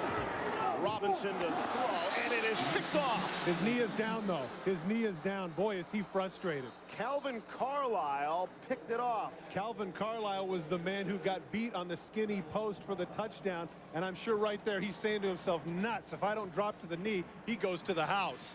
Dan Robinson was frustrated with his receiver, who he felt ran the wrong route. He was waiting for a break. Instead, his receiver cut down the middle of the field. Carlisle over the cup, cut underneath and make the pick. Watch number 32 in the middle of your screen. Just come there and get it right. As I say, he slides to make sure of the catch. If he doesn't slide to make sure of the catch, then he goes to the house. That's the 19th pick of the season for Robinson. 36 seconds to play in the half. Let's say, in fairness, though, I say 19 picks, but that is from a team that has thrown well over 500 times. Oregon State, we'll see what they can do in the final 36 seconds. And the Beavers have 2 timeouts remaining. Here's Jonathan Smith, who's at a fine quarter. Tip ball and nearly caught and nearly intercepted as well. Anthony Smith was there. Anthony Smith kind of playing the center field position, so to speak, is able to get a piece of that ball. Again, with the 5 wide receiver situation, as you mentioned, 2 timeouts. A great call here is the quarterback draw. You've got everybody spread out. You can run people up the field. Even though I realize that Smith isn't going to make anybody forget Cordell Stewart or Steve Young, he could still get upfield, get the yardage, call timeout, and get them in field goal position. Again, 5 wide receivers, 3 to the right, 2 to the left of Jonathan Smith. Bit of a high snap. Smith able to handle it, and then he is handled. He is sacked down at the 43-yard line. Matt Paul got to him. And in fairness to his left tackle, Smith actually leaned into that particular sack. Leaned to his left, and Paul is able to pick up the garbage. 3rd sack of the game by this Hawaii defense. Jason White, the left tackle, actually was doing a pretty good job and didn't anticipate his quarterback was going to lean towards his side, and as soon as he did, he was able to get the sack, and now Oregon State forced to take a timeout. Hawaii has been tremendous sacking the passer. They had 32 sacks this season. That's 2nd best in the WAC, but keep in mind, they only had 17 all of last season, so that's an area they greatly improved in, nearly doubled their sacks. And there's a look at the left tackle, Jason White, for Oregon State. Actually, both of the starting tackles for Oregon State, last name White, they are not related. And that's what he's talking about right there. He's frustrated with his quarterback a little bit. On Monday, the ESPN Bowl coverage will move to the Pontiac Silverdome. It's the Motor City Bowl. BYU facing Marshall, and of course, the Thundering Herd led by their quarterback, Chad Pennington. BYU has not had a losing season since 1973. It's the Motor City Bowl. BYU Marshall, Monday on ESPN, ESPN.com, part of the Go Network. You know how I am with bold predictions. I'm saying they're going to throw a few balls in that game. Chad Pennington, Heisman Trophy finalist, and of course on the other side, Kevin Federick, who had an outstanding season for Brigham Young as well. That should be an exciting ball game. 3rd and 13 now with 19 ticks remaining, 1 timeout left for the Beavers. Lights are on here at the stadium. And Jonathan Smith looking for someone, and he throws, got a man wide open. And it's complete down to the 11. It's T.J. Hushmanzada. Jonathan Smith just pulled a Houdini.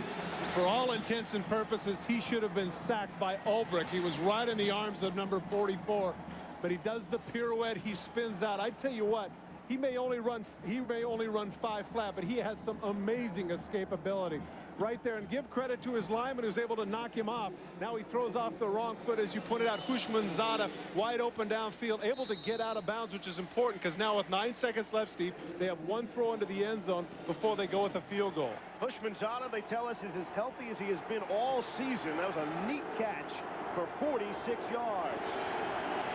On 1st and goal now, with 9 ticks remaining and 1 timeout. Quick throw, complete. And they say he's unable to get out of bounds, so the clock will run. Someone has to call timeout. And a flag is called. There is a flag thrown. Zeros are on the clock, and this will be interesting. I think there was a player on top of Jonathan Smith, and he was unable to call timeout. Well, he was trying to do just that. You're right. Correa was on top of the quarterback, Smith. This will be interesting what the official says. They're all saying 2 seconds left on the clock. Now, even... Timeout. Oregon State. Their third and final timeout. Please put 2 seconds on the clock. Not going to be a very popular decision for the home team and for the Rainbows, but it's the right decision. Now, here's the interesting point as you get a chance to look at it. Here's Smith. He throws the ball. He is stuffed. Hanging on top of him, of course, is Joe Correa. He doesn't want to do anything with him. Now the quarterback, he's telling him, he's saying timeout, but the official doesn't see it. The official doesn't see it. He called timeout. There the official throws the flag. Now, when he throws the flag, he's not, has he marched it off yet? I think he marched it off, and he didn't say which way it went. Maybe he pulled the flag back. He called timeout, and the official did not see it. He did not see him calling timeout. Nonetheless, he gives him 2 seconds back. Now, that's right. They are going to call the personal foul, so that's going to give a couple of yards back. Excuse me. My mistake. The personal foul was against Oregon State. He's going to call that against Smith. Now, Seska, to add to this soap opera, Steve, has been atrocious here in the first half, going 0 for 3. A lot of pressure now on number 41. That last one was blocked from 47. This will be from 37, and the Hawaii defense urging their crowd on. Nearly 50,000 on hand for this one. Ryan Seska to tie the football game at halftime. Kick is away, and this one is good.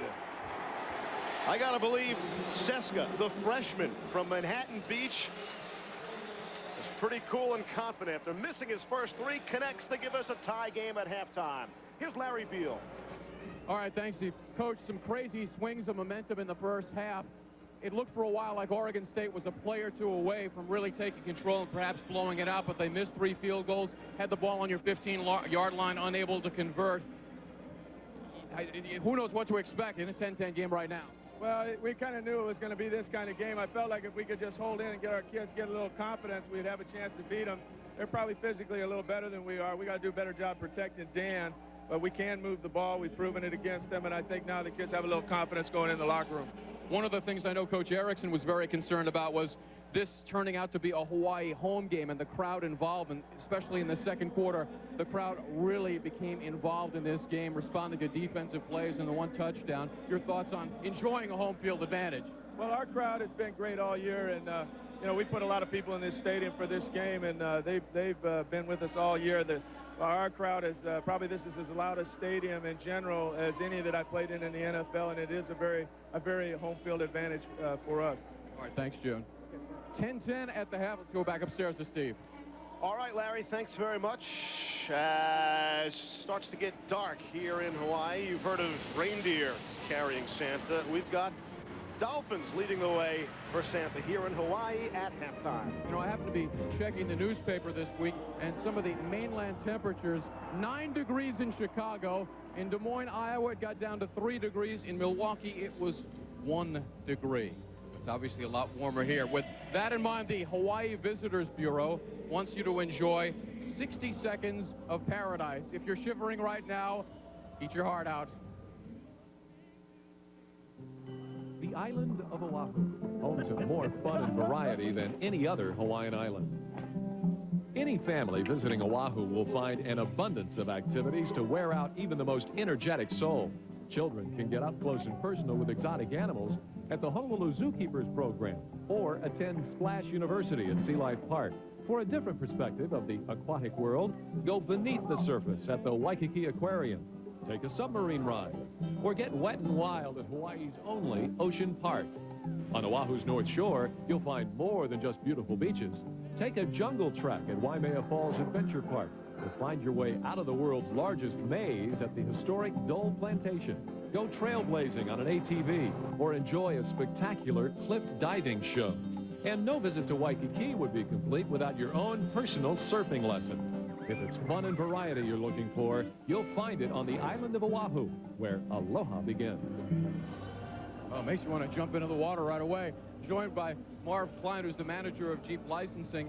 And, you know, it's very common now to have bowl sponsorships, but often they move around. You guys have been associated with the Aloha and the Oahu Bowl for quite some time. Yep. In fact, we started this association 13 years ago with the Aloha Bowl, and then an addition of the Oahu Bowl, making this the first college doubleheader, and we're very, very pleased. Let's talk a little bit about the nature of this being a doubleheader, because it is unique. You don't see it anyplace else in college football. Well, you know, I think we give an opportunity for the different conferences to send their teams to paradise, as what Hawaii is, and it's good for our corporation as well.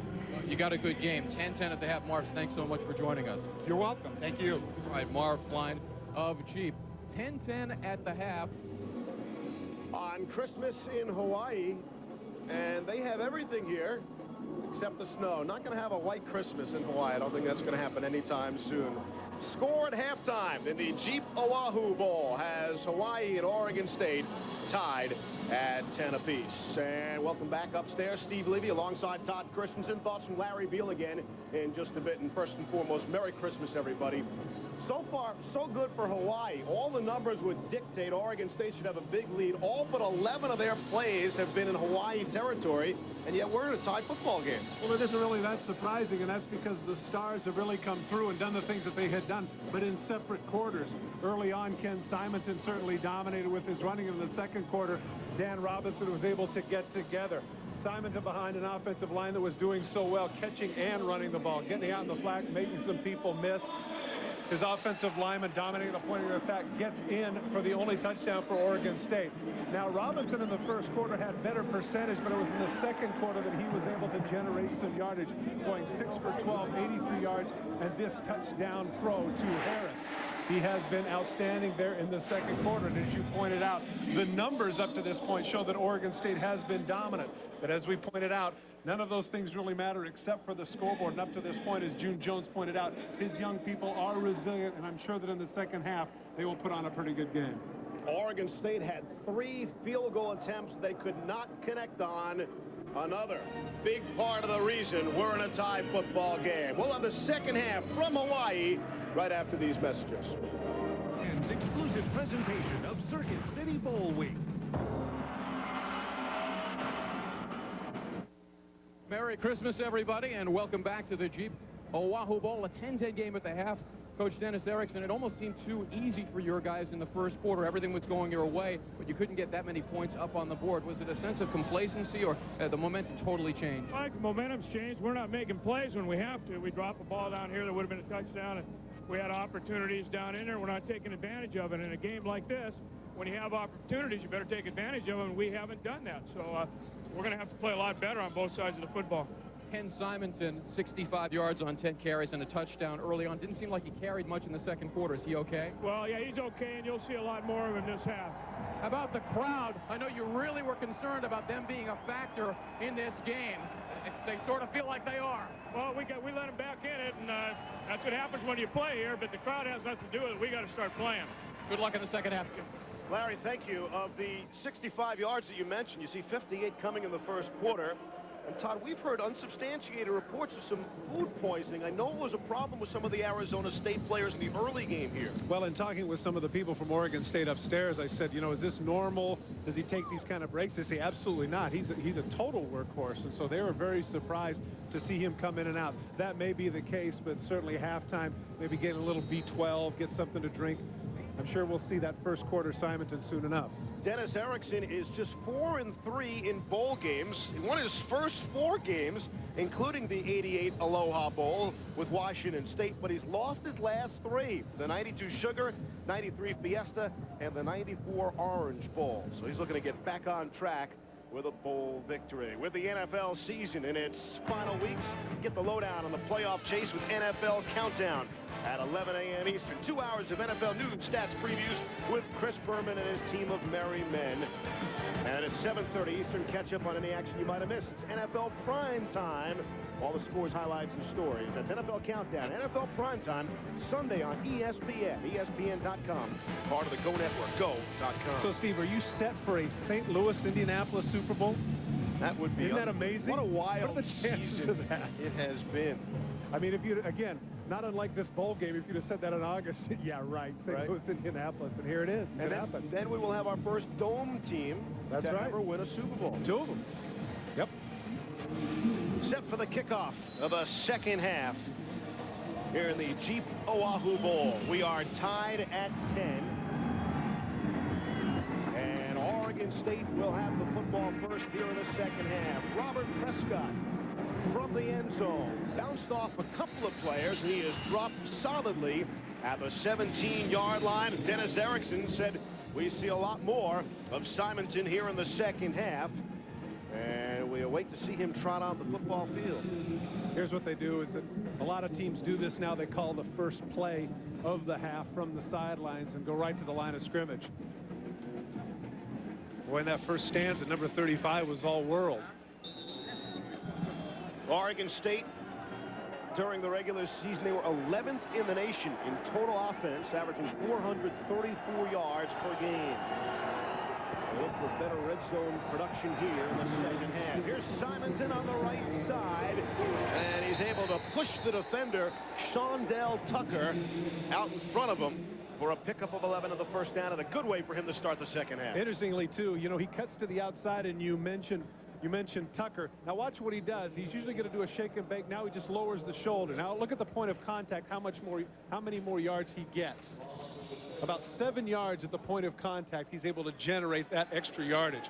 Again, for you young people at home, and especially you parents who are saying, I don't know, you know, my son, he's just too small to play football. There's an inspiration for you, Simonton. 2 receivers out to the left. And they'll try Simonton again. He's got a big hole and another first down. Pickup of 11. Back-to-back carries for 11 yards before Quincy LeJay brought him down. Again, at the point of attack, you can see the interior of the offensive line. Fullback leads in, and look at that. Touch there at about 3 yards. I think that even Kenny Simonton would admit he probably should have got a little bit more out of that. The offensive line for Oregon State taking charge early. If Simonton can come up with a 100-yard game, he would tie Dave Schilling with his 13th career game in Oregon State Beaver history. Jonathan Smith to air it out, and I'm not sure who his intended receiver might have been there. Roddy Tompkins wasn't anywhere close. Shondell Tucker was on the coverage. He was not fooled by the play action fake. They tried to get Tompkins to the corner. He's their big play guy, averaging over 20 per catch. But not fooled in the secondary was Tucker with him stride for stride. Robinson was much more effective in the first quarter, like Simonton, going 6 of 9 for 31 yards.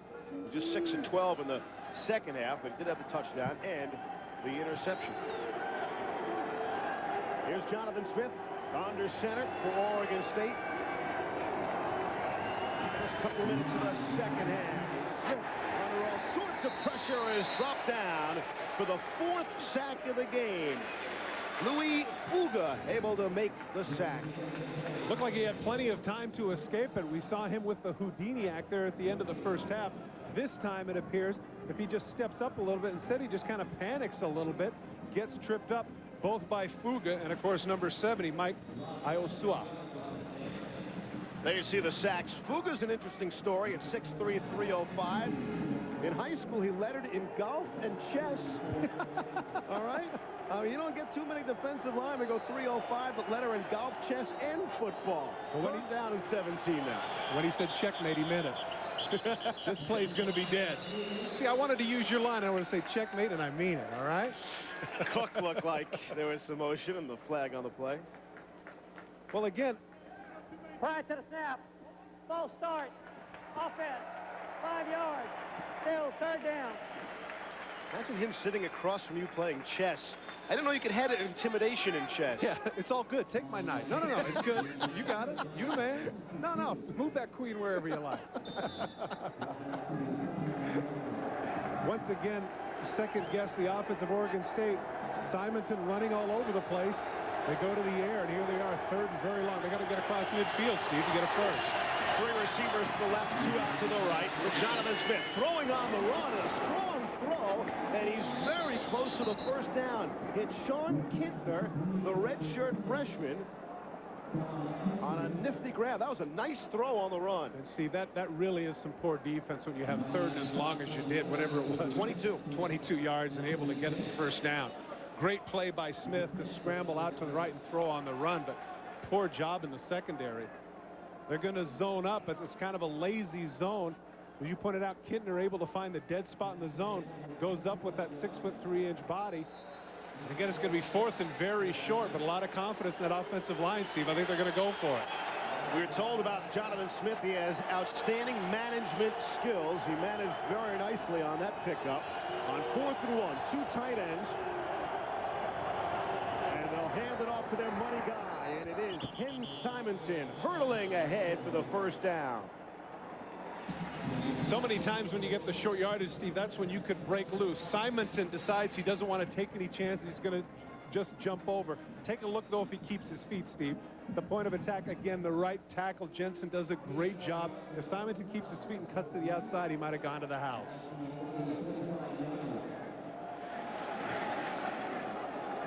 First and 10 now from the 45 for Oregon State. We're tied at 10. 11 and a half to play in the third quarter. And they give it back to Simonton. Not much there as Jeff Ulbrich came up to make the stop. But interesting there, Steve. Ulbrich gets the stop. The crowd cheers. It's still a 3-yard gain. That means that the offensive line are moving the green shirts back. And I think that's what Dennis Erickson wanted to establish early here in the second half. He realizes that they might have been a little bit too cute there at the end of the first quarter and in the second quarter with the reverses and some of the misdirection throws. At Oregon State, their offense, they seem to get better as the game progresses. They have owned the fourth quarter, outscoring opponents this season 131-40 in the final quarter. And that talks about the wearing down of the opposing defensive lines by this tremendous offensive line. It'll be interesting, though, Steve, here in this particular heat and humidity, because obviously that's not an issue in the Northwest, as to whether or not that is going to be a mitigating factor for the Beavers later. Off the play action, Smith wanted to throw, forget about it. He is dropped by Ulbrich, Mr. All-Everything in the defense for Hawaii.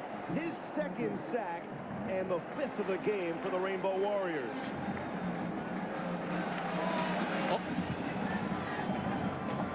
Ulbrich, as you pointed out, a middle linebacker, normally is not a guy that gets a lot of sacks. When you come with more than they can block, Ulbrich able to take advantage. 8 sacks during the regular season, along with his 169 tackles, in addition to 15 tackles for loss. Ulbrich in this game alone, 7 tackles, 2 sacks, and had a batted down pass. And a partridge. It's Christmas after perfect. Here's Smith with a little more time. Now scrambling. It looks like he's tripped up, and there is a flag on the field. Well, it appears that it's going to be holding, but right there, you know, I think he tripped over the 46. Certainly Hawaii will decline this one and force a 4th down.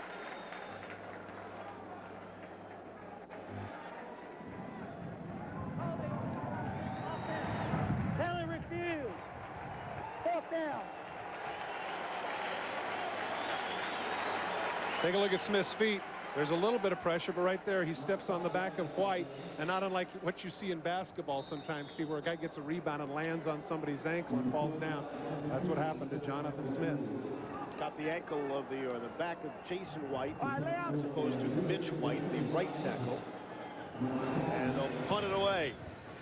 Justin Colbert is deep, and he will run up to the 18 and look to get out ahead for more. Able to make it out to the 30-yard line.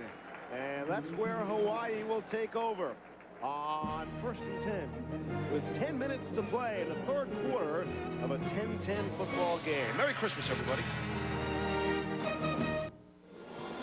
These two schools meeting for the 3rd time in a bowl game, the 40 and 49 Pineapple Bowl, although those were just called bowl games. Officially, they were really just regular season finales. This is the first time they're hooking up in the postseason. 6th meeting overall, and we are tied at 10. You playing the Pineapple Bowl? That pass is complete. Shy of a first down. Channon Harris, who is pushed back a long way. I'd say thrown back. And the crowd wanted a flag. But Carlisle says, nah, I'll lay it on him just enough. Actually, I was joking about the Pineapple Bowl, but you did play here 5 times in the Pro Bowl. Here's the slam by Carlisle. Ouch. He landed on his back on his pads. He'll be all right. No, I didn't play in the Pineapple Bowl, all right? But the Pro Bowl 5 times. Yeah, okay. So you've played in the stadium. Yeah. Not bad. 5 trips, all expenses paid. Me and Herman Wiedemeyer, we played in the Pineapple Bowl together. Handoff. Inside handoff to Weaver. And he's got about 5 back. Sean Ball made the stop. Threw a flag in the middle.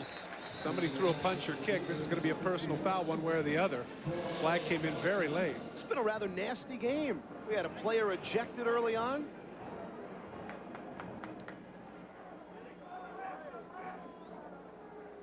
Yeah, very, very foolish thing.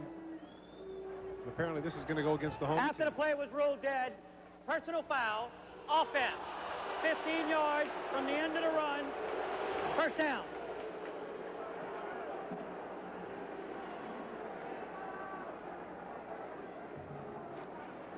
One thing the officials have been pretty good about here, Steve, is catching the face masks and the kicks and the punches. I mean, this crew has really been all over. Nobody's getting away with anything. Robinson, after getting some instructions, looked to sort it out.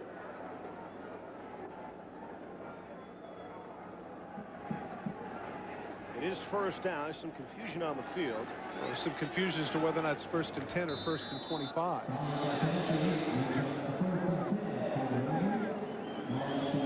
First and 10 is what we're told now.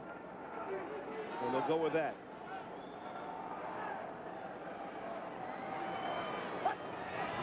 Robinson from the shotgun. Moved to his right, faces pressure. Now to his left is dropped. Toalea Talatea able to make the sack. The flag is down in the secondary. They might have some defensive holding.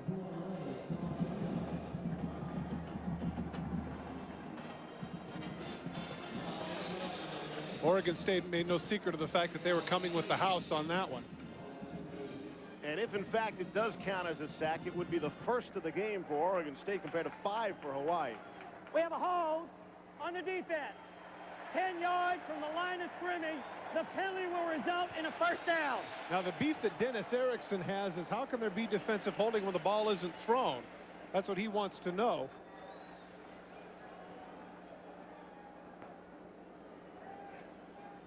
Here it comes at the point of attack. There's just too many white shirts. And he has no place to go, but of course all of this was negated because in the secondary there was holding, and now Hawaii gets a pretty good chunk of that yardage back. 1st and 10 at the 39. Sloppy start to this second half all around. 1st and 10 from the 39. I'm not sure Robinson has taken a single snap under center in this game. Robinson throws, might have been deflected, but it's caught anyway, and there is a seam for Harris. And he is brought down just shy of the 40-yard line. Look at the ball was tipped by Sean Ball, and they're still able to complete the pass for 19 yards. Robinson does a great job of hanging in at 6'4", 220 pounds. We've talked about how many times that he's been hit today. He buys his time, buys his time, buys his time. Right at the last minute, he delivers the screen.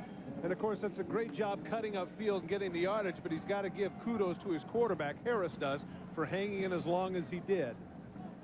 Sean Ball, they call him the rock in the middle of that defensive line for Oregon State. Got a finger or two on it, but still able to complete the pass. The first down for Hawaii. And that pass again into Harris. Trying to find the sidelines. Got another first down, and a flag comes late. When I was playing with the Raiders, Kenny Stabler used to say, if it ain't broke, don't fix it. Of course, that could have been Bump Phillips, too. I just remember that if a play worked, he came back and did it again, but not necessarily one right after another. That's what happened there. They went with the flanker screen. It worked the first time and worked again, depending upon what the call is here from the official.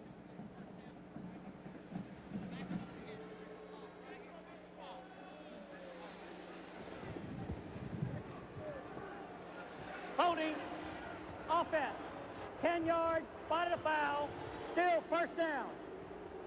This is going to make for an interesting first down. So it'll be 1st and 6, 1st and 7. How many times do you ever see that? Can't remember the last time, in fact. Seems like an awful lot of flags have been dropped here in the last hour or so, isn't it? It's in more than the first half altogether. And yes, it is the rare 1st and 7. Wonder what you have scripted for that. There you see the flags. That's for the football game. All even, just like the score on the board. And the inside handoff to Weaver. Stopped at the 30-yard line by Calvin Carlisle. Again, this takes the pass rush off of Robinson. Make no mistake, this is the run-and-shoot offense. Weaver is not going to get 20 or 25 carries, but what he does do is he forces the defensive linemen to no longer pin their ears back, but they have to put their heels down a little bit and protect against the run. Weaver now 5 carries for 25 yards. Weaver averaged during the regular season, Todd, 5.7 yards per attempt. But they don't go to him too often, as we pointed out. Only 54 yards per game average. As they send Harris in motion, then send him back to the near side. Here's Dan Robinson to throw. He's got a man wide open. It's Harris, the man in motion, still on his feet. Touchdown! Channon Harris for the touchdown. 30 yards on the pass play from Dan Robinson. And Hawaii is back out on top. Steve, as best I could tell, it appeared that there was a breakdown in the secondary. The defense came awfully late there. But give Robinson credit. He hung in there and delivered the ball right on the money. And Harris with a nice move at the end to get himself in the end zone for the 2nd time today. Harris on that drive had 4 catches for 72 yards. And he gets the pay dirt. Eric Hannum able to connect on the extra point. And Hawaii able to own their biggest lead of the day. Dan Robinson, his 30th touchdown pass of the season. And Hawaii opens up a 17-10 lead. ESPN's exclusive presentation of the 1999 Jeep Oahu Bowl is brought to you by Zocor. Talk to your doctor about Zocor today. And by Dremel, tools for the imagination. No kidding, folks. Just seconds ago, this place was actually shaking the chant of Let's Go Bows. And Santa on the Hawaii sideline. All smiles and giggles now with Hawaii up 17-10. We'll see for how long it lasts. Oregon State will get the football. Robert Prescott from his own goal line will cut it up near side. A terrific special teams tackle by Chris Garnier. Steve, what happens is, for whatever reason, Harris is going to get lost. To the right of your screen, he gets lost right there. There's the seam he's able to find. For whatever reason, the Oregon State defenders went into the flat. Harris all alone is able to get into the end zone. A breakdown on the part of Oregon State. Harris came into the game 3rd on the team with 6 touchdowns. He's moving up that ladder. He's got 2 touchdowns in the game here tonight. Hawaii with the lead.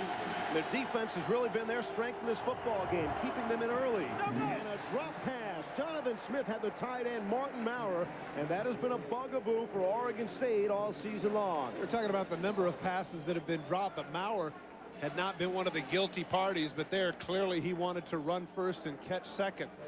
That's a ball that is a tight end. Hey, if it's a little bit behind, just slide, make the catch, let it go for 9 yards, come up 2nd and 1.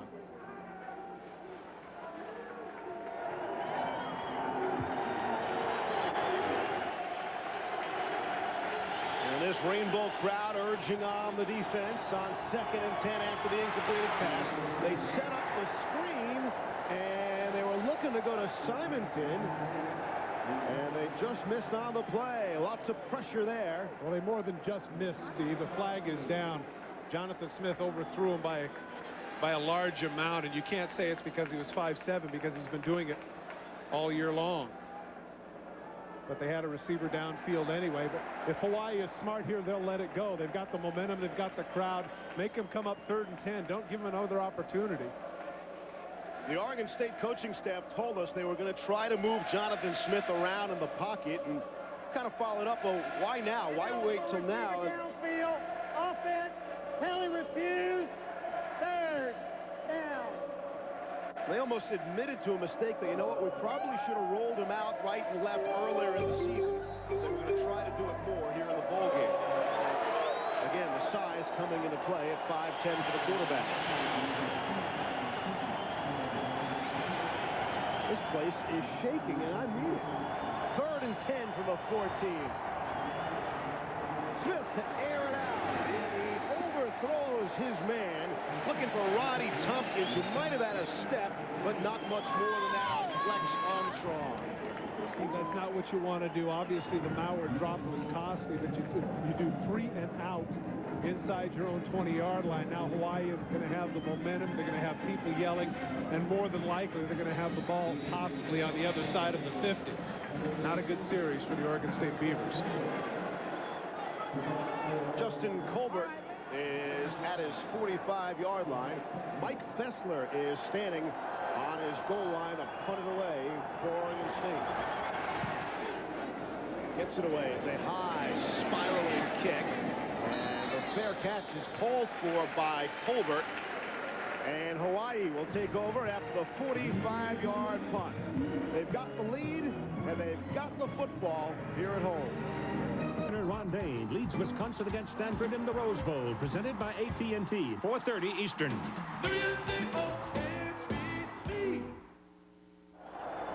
Welcome back to Aloha Stadium. The Hawaii Rainbows have the lead, but they do not have the services of their starting tailback, Apatia Thompson. He strained his Achilles tendon on the very first play of the game. He will not return. As an aside, when he's not playing football, Apatia is a fire knife dancer in a Waikiki show. His parents run a Polynesian review. He came in 2nd in the World Fire Knife Championships. Don't try that at home, okay, with a leftover Christmas wrap. It could be a little dangerous. Wow, clearly he's a trained professional. Wow, very talented. The team's 2nd leading rusher will set it out the rest of the way. Avian Weaver, the team's leading rusher, and he is in the football game to the left of Dan Robinson, the quarterback. Hawaii with the lead and the football as the wind picks up here. That pass is complete. Able to hit Dwight Carter, and a good tackle there by Calvin Carlisle after the pickup at 12. Now this shows the quality of the team that June Jones has. Carter, of course, has been their go-to guy the whole year. 77 catches, over 1,200 yards, and 9 touchdowns. But frankly, Steve, we haven't called his number very much. I'm thinking that might be only 2 or 3 balls that he has had. But yet the others have made up for it. Obviously, Harris, Stutzman, et al. Have had great games in his absence.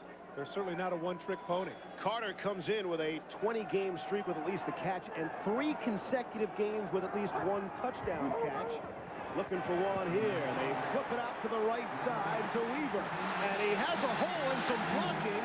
And Avian Weaver able to get down all the way to the 20-yard line after the sling pass from Dan Robinson, the pickup of 21. Robinson this quarter is 6 for 6 with a touchdown and 105 yards this quarter. Well, he slings it sidearm, but your man Weaver is the guy that makes the play out in the flat, squares his shoulders, makes 2 men miss right away, and heads upfield. Obviously, Thompson is a loss, but Weaver is certainly the better runner and pass catcher, just not as good a blocker as Thompson. 1st and 10, Oregon State showing some pressure, and Weaver's not out of gas. They hand it off to him this time, and he'll pick up a couple. And the clock will continue to move under 5 to play here in the 3rd quarter. Oregon State is now the defense is trying to find some answers, because up to this point they have been doing some good things. But of course, Robinson, as hot as he is now, has Willie Robinson, the defensive coordinator for Oregon State, struggling as to what to do. Because now with Weaver, they're running the ball effectively, and of course Robinson certainly has the hot hand. The Beaver defense was 2nd in their conference in total defense. They allowed 356 yards per game. That's 48th in the nation. It sounds much better when you just say 2nd in the conference. Here's Robinson throwing, and some real good coverage on Craig Stutzman. Again, it's Calvin Carlisle, who's been probably the top DB for Oregon State. Big 3rd down here for Oregon State. They need to force them to kick a field goal. We mentioned the fact that Robinson had been quite hot this quarter. really impressed with him. You know, when you think of the road that he has taken to get here, Steve, he's 25 years of age, served in LES Church Mission in China, was the quarterback on a team that was 0-12. Never in his wildest dreams, I can imagine, the offseason, even with June Jones coming in, could he have thought that he could be here playing as well as he is in this game on Christmas Day. We mentioned in the open, don't want to gloss over, he broke 30 school records this season. Completed pass, again, a bit up high, just a bit, but Laley able to go up and grab it. The 6'3", 175 freshman receiver, Keith Hayward Johnson on the cover. That's a great catch because that ball had some steam. Robinson just drills this ball, and it's a little bit behind Laley, but he's able to come up with it. Boy, that's a terrific hands catch. 3 catches for 39 yards for number 8. The redshirt freshman. First and goal now for Hawaii. Pitch it out to the right side, and he thought about throwing it, Weaver, and then tucked it under for a pickup of maybe a yard or two. DeLawrence Grant came over to make the tackle. Keith Hayward Johnson, the corner, was not fooled. He stayed with the back. That was designed, as you point out, to be a halfback pass. Weaver used wisdom there to say, look, it's first down, don't take any chances. I'm sure that's something that June Jones had said to him. If it's not there, just tuck it under and go. Johnson heads up on that play, not to be fooled in the secondary. The son of a beauty consultant, able to make the pretty defensive play. Hence the hyphen in his last name. Exactly.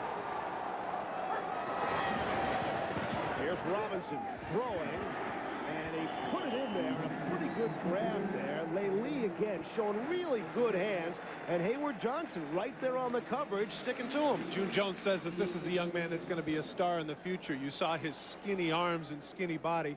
You mentioned he's 6'3", but right now he's only about 175 pounds. June Jones is anticipating that with some time in the weight room and the conditioning coaches, he should be about 195, 200 without a loss of speed and quickness. Then he could be a dominant wide receiver.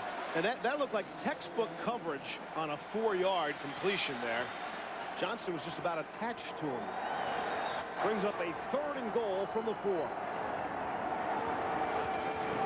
Tim Stutzman in motion to the left. Looks like that's who Robinson wants. Got all sorts of time. Complete. There is a flag on the play. Stutzman goes in motion here, Steve, and he runs a pick. He runs a pick, and I think that's what the back judge saw. This is going to go against Hawaii. Carter went up to get it. The 5'10" senior brought it down, but there was no signal for a touchdown. And they're sorting it out on the field.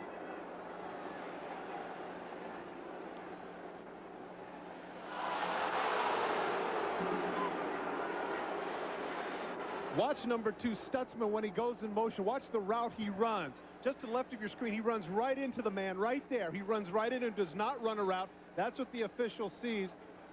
The touchdown is no good. That's an excellent job by the official. What you have to do when you're a receiver, watch, you can see number 2, just runs right into the man and has no intention of turning back. Pass interference against the offense. That penalty's declined. 4th down. So evidently they did not give Carter the touchdown because in college football, for those of you that don't know, if he catches the ball, they can take him all the way out of bounds. It doesn't matter whether or not he would have landed. So now it's going to be a field goal, and June Jones doesn't understand that. He thought it was a touchdown. He wants timeout so he can talk it over with the official. Steve, did you see a signal of touchdown? I didn't. No, there was never any signal for a touchdown. Absolutely not. So Hawaii will burn a timeout. Their first of the 2nd half. We'll come back with this field goal attempt. The big argument, of course, that June Jones had was whether or not this was going to be a touchdown. The official said it was not, and the result now is that Hawaii is going to be attempting a field goal of 22 yards, Steve. Marty Aronoff, our statistician, pointed out you might be able to give Craig Stutzman a lesson or two on the old pick play. I've heard about it. I've heard about it. Of course, I never practiced it. Eric Hannum on to attempt the 22-yard field goal. Hunter holding, and Hannum has got it. Able to boot it through. He is 2 for 2 in the football game. And Hawaii ups their lead to 10, 20 to 10. The big argument that I was about to point out with regards to June Jones as to whether or not Dwight Carter came down with the touchdown. Certainly he caught it. Everybody knows that. But take a look at Weathersby, what he does. He's in the air, grabs his body, shoves him out of bounds. It's a great play by Weathersby because unlike the NFL, as I pointed out earlier, it's not where you would have landed. Weathersby does a great job. It's not a touchdown. Great job by this officiating crew. So what did Stutzman do wrong exactly there?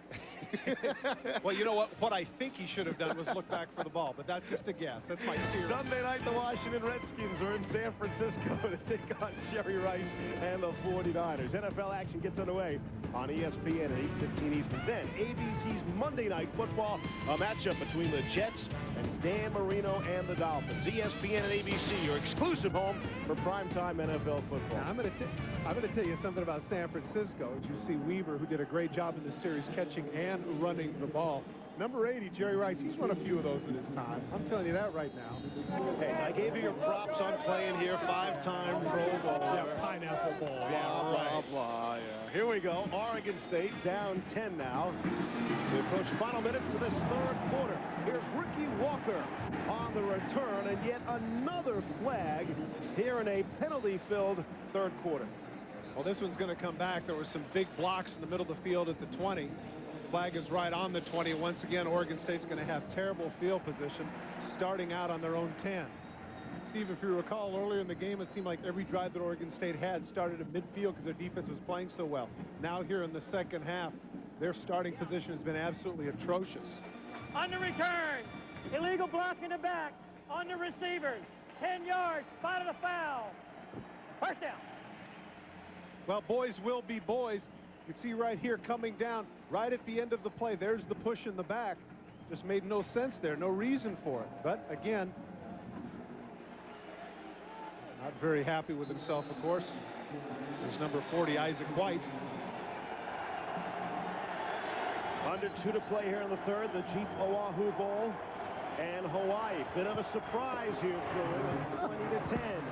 And they hand it off to Ken Simonton. Breaks around the right side to the 40. And he is angled off by Nate Jackson after the pickup of 43 yards by Simonton. Now, Steve, here's my thinking. And that is that he took a long run. If he's tired, take a break, put Antonio Battle in and do the same thing.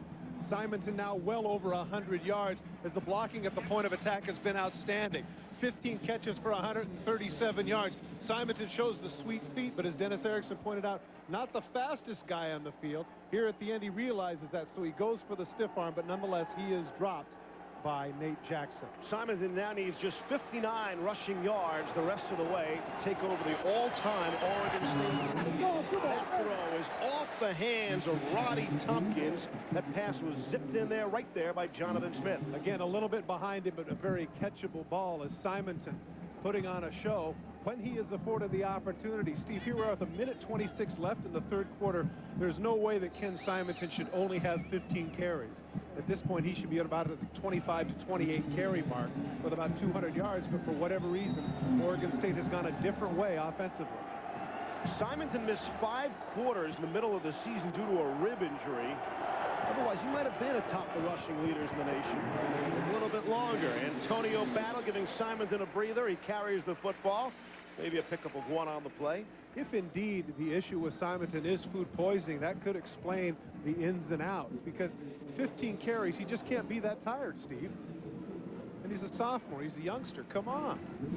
Simonton checks back in. You know, we've been talking about the height ad nauseum, 5'7". Maybe the only drawback there is the wear and tear factor on a player that small. Nah, come on. All right. Hawaii rush defense, we mentioned at the top, not very good. And once again, yielding 149, but they're up 10 points.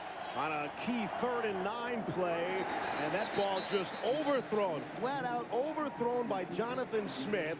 He was looking at T.J. Hushmanzada, who goes 6'2" all by himself. Dennis McMacken came with the blitz, and Smith didn't quite have his poise. Dennis Erickson not very happy with his young quarterback. He needed to stand in there a little bit longer and make the throw. He wasn't able to deliver. And once again, the inability to run the thing. I mean, they run it well and go back to the pass. Jonathan Smith, 5 straight misses now, Steve. And that puts Mike Fessler back in punt formation, standing at his own 41-yard line with Ricky Lumford back deep to receive. And Lumford fumbles the football at the 14, but he's able to recover. And another hanky on the field. And let me say here, this is a great job by the blockers of the Gunners for Hawaii. They were able to get them out of the way of Lunsford, because if they couldn't there, that ball more than likely would have been recovered by Oregon State. Instead, he had a little bit of room, able to recover the ball himself.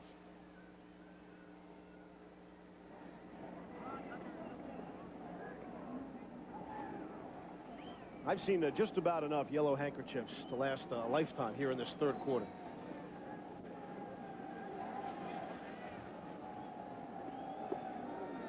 And a good look at what one of those looks like up close.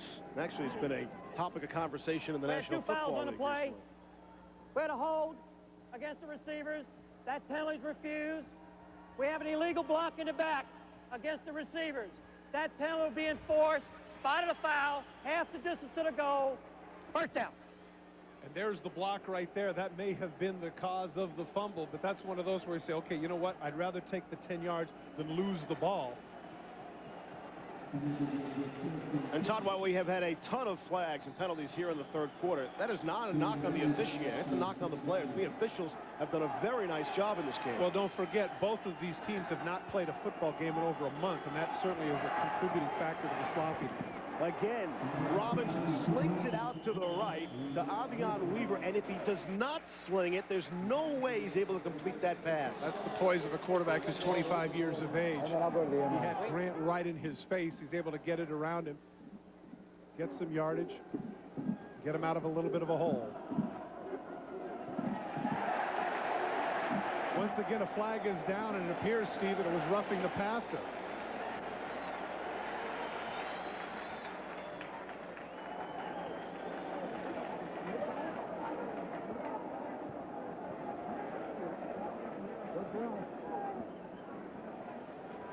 More direction from June Jones, and now the call. Clock moving. Final 20 seconds of this third quarter.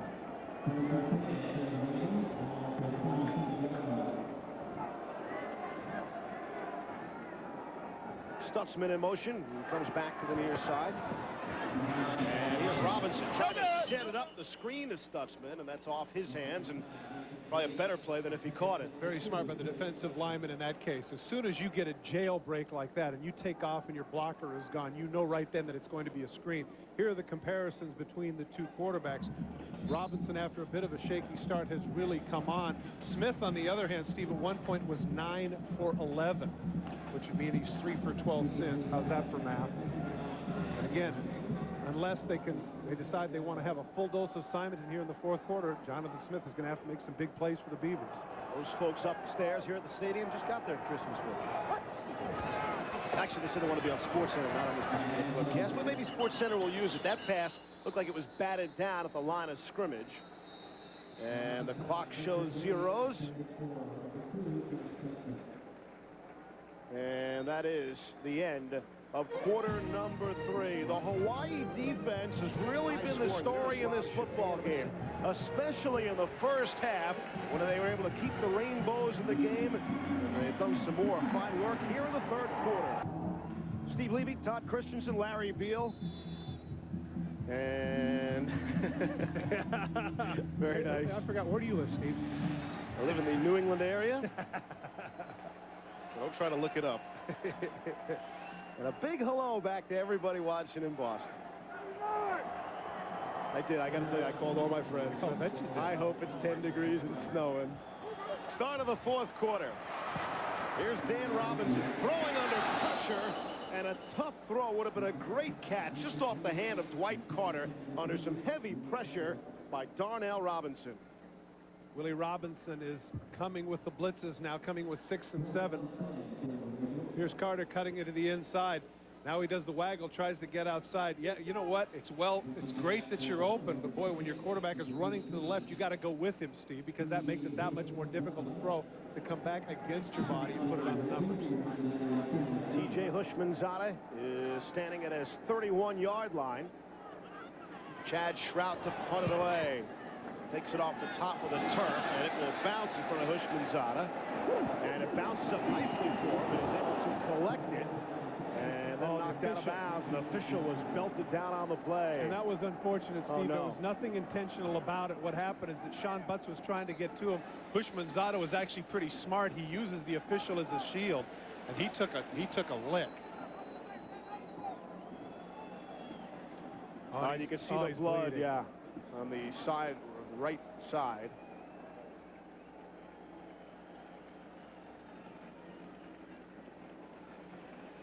Paul Jones is the back judge. And he looked to be in some pain, although he was able to hop right up. He bounced right up. He took a count of 8. He was hanging in there. Now watch what Houshmandzadeh does. Catches the ball. Now here comes Butts. He doesn't even see the official right there. Yep. Ooh, he clips him the side of the head with his face mask. Yeah. But he's tough. He's a football official. And we hope he's able to stay in this football game. ESPN's exclusive presentation of the 1999 Jeep Oahu Bowl is presented by Jeep Grand Cherokee with legendary off-road capability and in part by PlanetOutdoors.com. Get on, gear up, get out. Don't laugh. That's how we got to the football stadium today.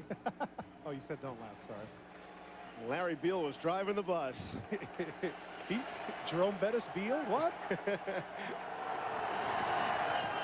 Off the play action. Jonathan Smith to throw with time. And he overshoots his man, looking to go to Maurer, the tight end, again. Says something about the defense. That's the first time misdirection. Hawaii had seen it as we get a chance to see how Paul Jones is doing. So they're stitching him up, and he'll be back. Probably a big hockey fan. No problem at all. We mentioned this earlier. Oregon State has owned the fourth quarter, and they need to own it right now, outscoring their opponents by a long shot. Smith, the quarterback, if he's going to get some points on the board, will have to start connecting. He's missed his last 6. Nickel coverage in now for Hawaii. Smith has misfired on his last 6 pass attempts. And he'll put it on the ground to Ken Simonton. Why not? That is what's worked the best all afternoon for that Oregon State offense. And so, Steve, there's a 6-yard gain. Now you come up 3rd and 4, and that gives you a lot of different opportunities of things to do. Simonton to the point of attack doesn't look like much, but he's able to push the pile backwards along with his offensive lineman, gets stopped at the 40-yard line. And as I say, come up 3rd and 4, 16 carries now, 143 yards for Simonton. Look at that average. If I had a telestrator, I would circle that average. Would you now? But unfortunately, I don't have one. 2 receivers out to the right. And the pass is complete to Roddy Tompkins. Should be enough for the first down. Shondell Tucker on the tackle. Flag is down again, however, Steve. Offsides against Hawaii. They'll let that go and take the play. As we mentioned, if that's 3rd and long or 3rd and 10 after an incompletion, they can't run a route like that. 3rd and 4, they can. Offside, defense, penalty resume, refuse, results in a play, first down. And that's the first completion for Smith in quite a while. He goes to Tompkins, who had started 40 of 44 games in his career. He started all 11 as a true freshman at the wide receiver position. And Smith might look to go back to him. Barking signals now at the line of scrimmage. Moves Simonton around, a little closer to his right. And loose football and snap, but there is a flag. Robert Sykes motion on the offensive line. 18th penalty. Right to the snap. False start. Offense. 5 yards. Still, first down. Steve, we mentioned the fact that, you know, both teams hadn't played in a month. Well, okay, that excuse might work in the 1st and 2nd quarter, but now in the 4th quarter, I don't think so. And again, Oregon State really struggling, as you see Paul Jones having utilized his cut men. He's got the blood on his uniform and everything. Oh, look at he looks tough. He smile looks on his mean. face. Can't wait to tell the kids about this one. Merry Christmas, Paul. All right. Merry Christmas to each and every one of you. All of us at ESPN. Completed pass to Ermani Percoats, who has stopped at the 30, and Percoats is fired up, and he's trying to fire his teammates off. And Jonathan Smith, just as we talked about how he'd been struggling, missing 6 straight, he puts this ball right on the money. Gets to the outside of the zone, throws it right between the two green shirts. Percoats cuts back, gets the extra yardage. Good effort by number 88, but Smith is the one that delivered that ball, Steve, right on the money. Percoats, the big play receiver that goes for 25 yards. Oregon State had 54 plays this season of 25 or more yards, nearly 5 per game. They talk so much about the big play, and there it was for the Beavers. Simonton is bounced around after a pickup of 2. Louis Fuga got him. One play that would be effective here, Steve, would be the bootleg now. To fake Simonton, go wide side, and get your receivers cutting across the middle of the field. They ran it once, and it appeared that Hawaii had it covered. If they were to do it again, that would be huge. Dennis Erickson, I would guess, didn't anticipate being down 10 heading into the 4th period.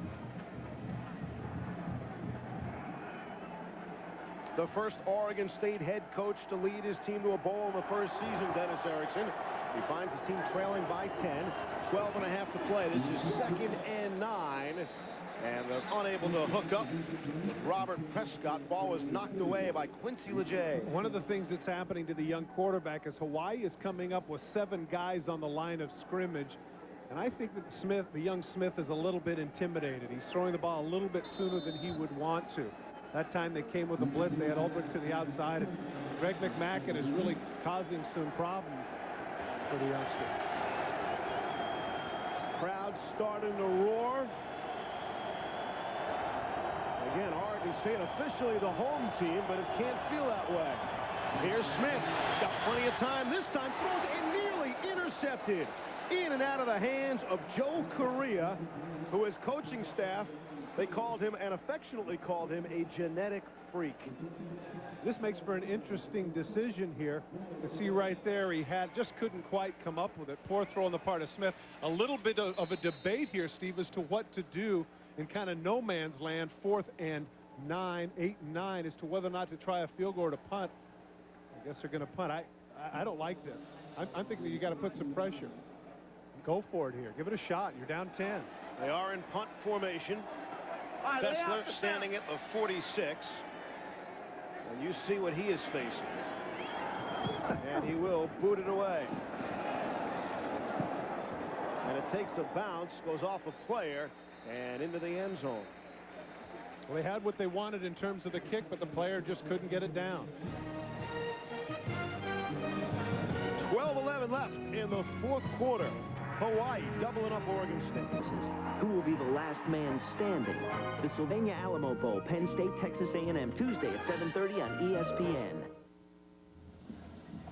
Hawaii last season went winless under June Jones. They lost their home opener this season, 62-7 against USC, and then went into another game where they finally got a win. Well, it was way more than I imagined.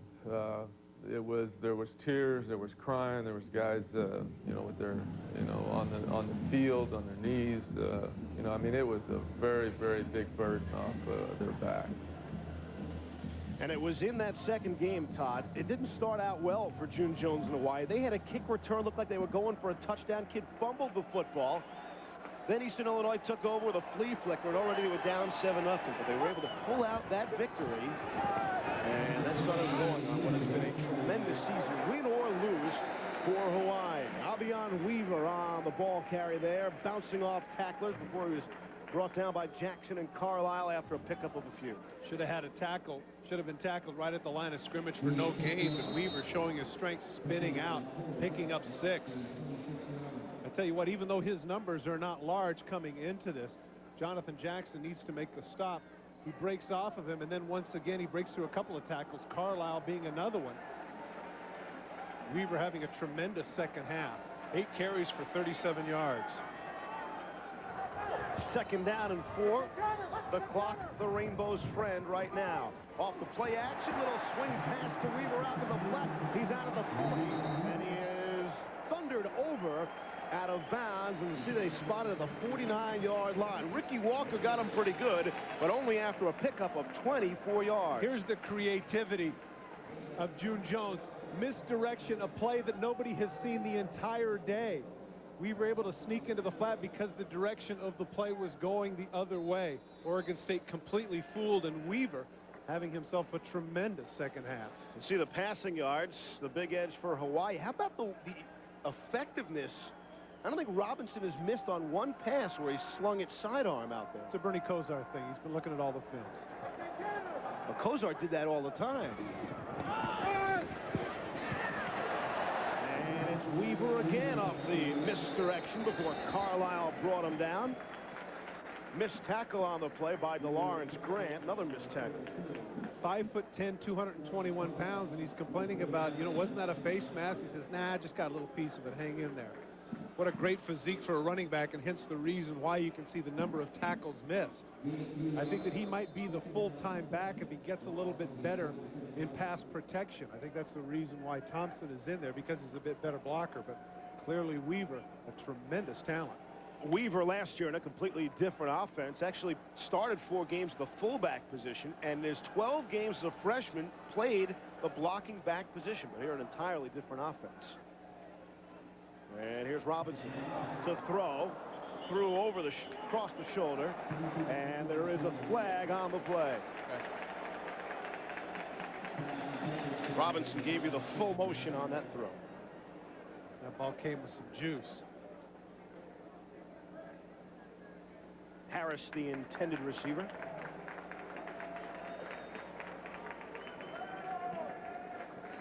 Holding. Defense. 10 yards. Line of scrimmage. Automatic. First down. Downstairs to Larry Beal.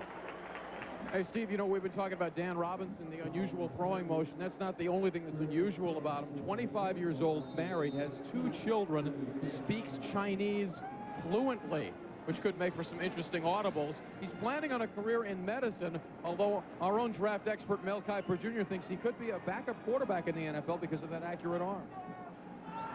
Where did Mel have you, Todd, coming out of school? What round was that? He had me left out. That was the 18th round. The NFL draft was 18 rounds back then. Locked pass, batted away, nearly picked off by Talatanya. Coming off the line of scrimmage there, he backs up from his defensive end position. That's kind of the zone blitz that everybody finds popular now. And as a result, he had an opportunity for an interception. Couldn't come down with it. Bring up a 2nd and 10 off the incomplete pass. 10:23 left here in the 4th. Talata'ina knows that that was a great opportunity on national television to get a turnover and get his Beavers back into this thing. 20-10 in favor of the Rainbows. Inside handoff out of the shotgun to Weaver, who's been the workhorse here in the football game. Darnell Robinson got to him. The clock continues to move. Again, Steve, almost a gain of around 5 yards, and again, that puts you in a situation, 3rd and very makeable. Don't force your quarterback to sit back there 3rd and 10 and have to deliver a perfect strike. Here coming up 3rd and 5, 3rd and 6. He can throw one of the underneath routes and let somebody get it. Flag is down. I believe that there was an illegal substitution, Steve. Hawaii has been given a sideline warning. Hawaii sideline warning. Well, now, why the flag? The flag was dropped. Now, of course, that is not Hawaii's normal sideline, but that is no excuse. They are on the visiting sideline here today. They're not used to that sideline, Todd. Yeah, that whole green and white thing on the field can be really confusing. Absolutely. I understand. There's a big difference from the home sideline to the visiting Let me sideline explain here. something to you that you may not be aware. All right. In hockey, there are different arenas and different distances. Football is the same. Weaver, 44 yards, but they have come at some very crucial times, Steve. Actually, in hockey, no longer. All the arenas are now uniform, Tom. Thank you. Weaver spins away, and he is brought down at the 30-yard line. Weaver should be at about 50 yards rushing, and he's over 60 yards receiving. Well, that's a big run right there, because for all intents and purposes, that should have been tackled for a loss and taken him completely out of field goal position. But I'm thinking here that they're going to go for it. June Jones is sitting there. That's going to be about a 48-yard kick. His man has never even been close to that this year. I believe as long as, excuse me, he has a long of 50. But he has, certainly, right. I was going to say, he certainly needs to trust his quarterback here. Robinson hustles out, calls timeout, and says, let's talk it over. This is a very big play.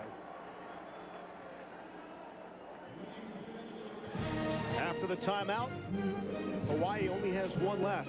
Right now, that's okay. They lead by 10.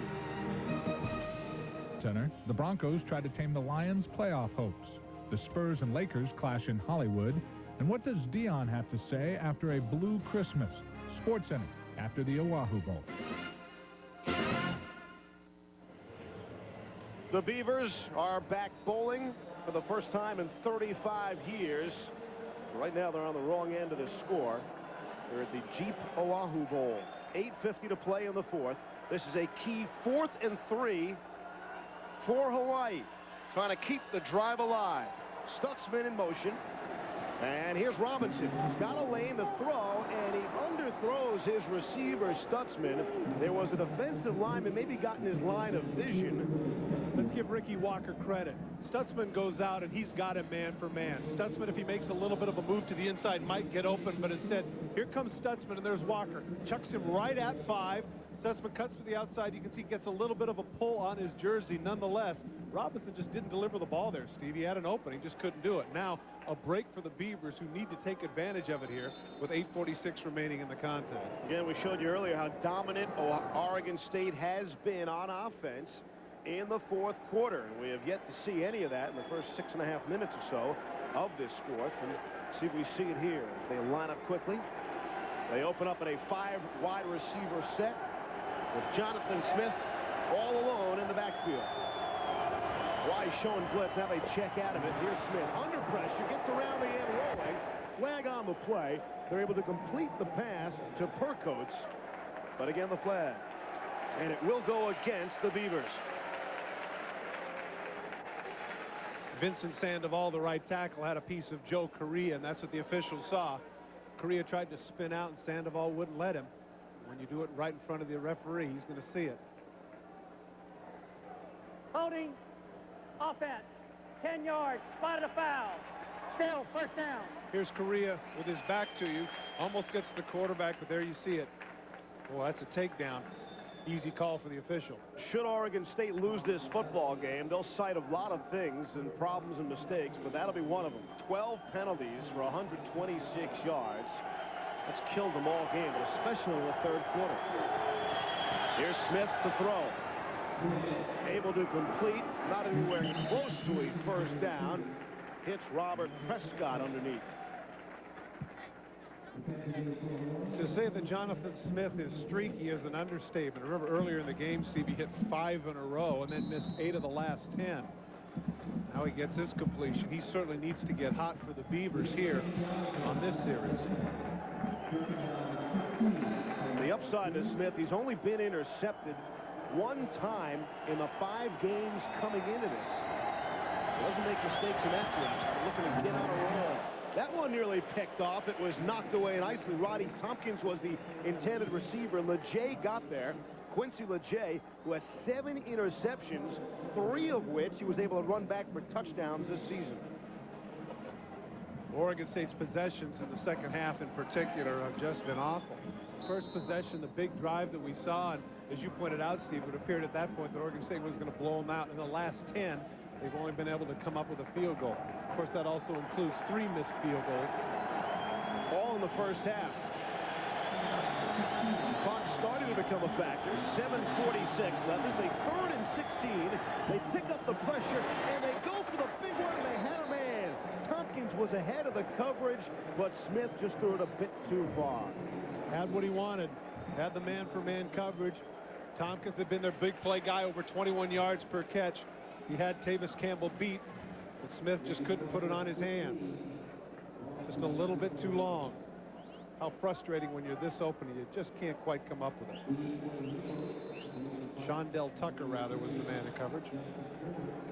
Tompkins had a 69-yard touchdown catch against Stanford. And he would have been able to blow that personal high away. Unable to catch up. Mike Fessler to punt it away. Justin Colbert catches it at 37. Now starts upfield. I think he bumped into his own blocker. And he's brought down at the 47, and that's where Hawaii will take over. Jake Cookus able to make the stop on special teams and some extracurricular activities after the tackle. And of course that figures at this point. Frustration setting in for Oregon State. A 10-point favorite coming into this game, Steve. I think a lot of people felt that now the Beavers are just going to be a lot more physical. And certainly June Jones, as well as the other coaches for Hawaii, told their players that. And that became the proverbial billboard material. Hey, the other team thinks they're going to run us over. They're tougher, yada, yada, yada. Well, certainly at this point, Hawaii has risen to the occasion. I wondered if Oregon State might fall into the trap of, hey, we're just happy to go to a bowl game for the first time in 35 years. Dennis Erickson told us their first goal really was just to have a winning season finally after 28 consecutive losing seasons. And their second goal was to make it to a bowl game, and here they are. Inside handoff, keep it on the ground, keep the clock moving, and it's Avion Weaver, who's had a very strong game.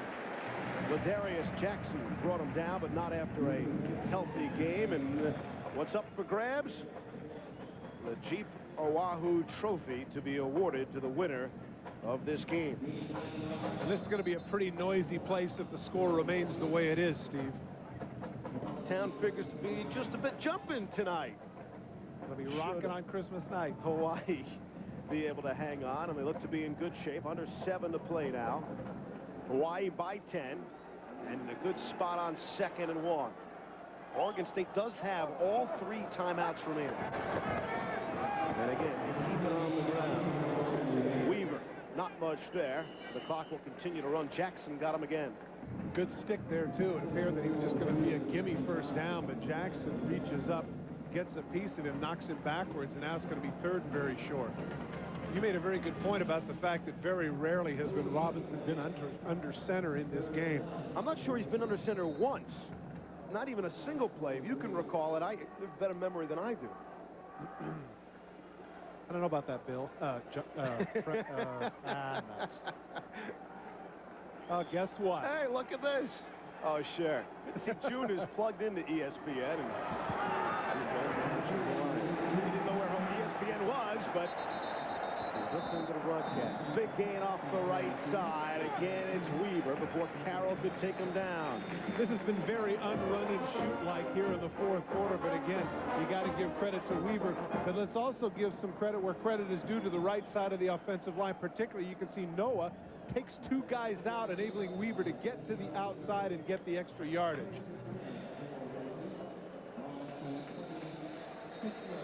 Look at the yardage for Weaver, and again, he can thank that offensive line. An offensive line that is really pass protected well, allowing just 1 sack every 24 pass attempts. Is this another sideline warning? Man, oh man. Oregon State sideline warning. Come on, you're trying too hard. It's the 4th quarter, 5:46 left. Let's play. Even Dennis Erickson says, come on, give me a break. All right, so tell me, what do you get a sideline warning for? Is that conduct? Is that stepping across the line? Is that, what is it? I think that's questioning the genealogy of the officials. Their heritage, that's what happens. I see. That's not like stepping on the football field. It's more than that. Each side now has a warning. Weaver will stay on the ground. Moala able to make the stop. Good pursuit from the backside, and I'm pretty sure, Steve, that's the first time that we've seen Weaver tackled for a loss. Moala is able to get him. And the thing here is that, but at this point, it's not as consequential as the clock is bleeding down, soon to be under 5 minutes. And that man, Jonathan Smith, has to be frustrated on a lot of different levels. Had his opportunities, had some deep balls, made some amazing plays. Remember that one at the end of the first half where he spun out of about seemingly 6 tackles to get the ball downfield and set up that field goal. Okay. 2 times they've had over 500 yards offense. Oregon State, that's not going to happen today.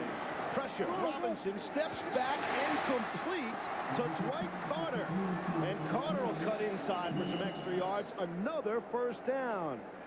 Robinson very fortunate to be able to avoid the sack, and Carter cuts back against the grain, does not pick up any extra yardage, but he buys some time. Or rather, he actually took some time off. Take a look at Robinson as he just missed on the sack. Coming in as Micah Moore. And here's Carter downfield, begging for the ball, makes the catch, should have stayed to the outside, cuts back anyway, and even though he didn't get any yardage, as I pointed out, took some seconds off the clock. Yeah, not a first down, as I pointed out. Brings up a 3rd down and 8. Under 4 to play here in Hawaii. You see the third down conversions, and they look to convert here. Weaver pulling his way through people before Carroll, a strong safety, had to make the stop. And normally your safety makes the tackle. They've already gotten plenty of yards, and that in fact is a first down. Well, Manly Canoa, the right guard, is able to create a gap. Watch number 76 pulling out. That enables Weaver to cut a field. Now watch Carroll right here go for a ride. The forearm comes underneath his armpit. Weaver has certainly been the star here in the fourth stanza, Steve. Weaver has 82 yards rushing, 70 of those, Todd, coming in the second half. The junior has just one 100-yard game to his credit.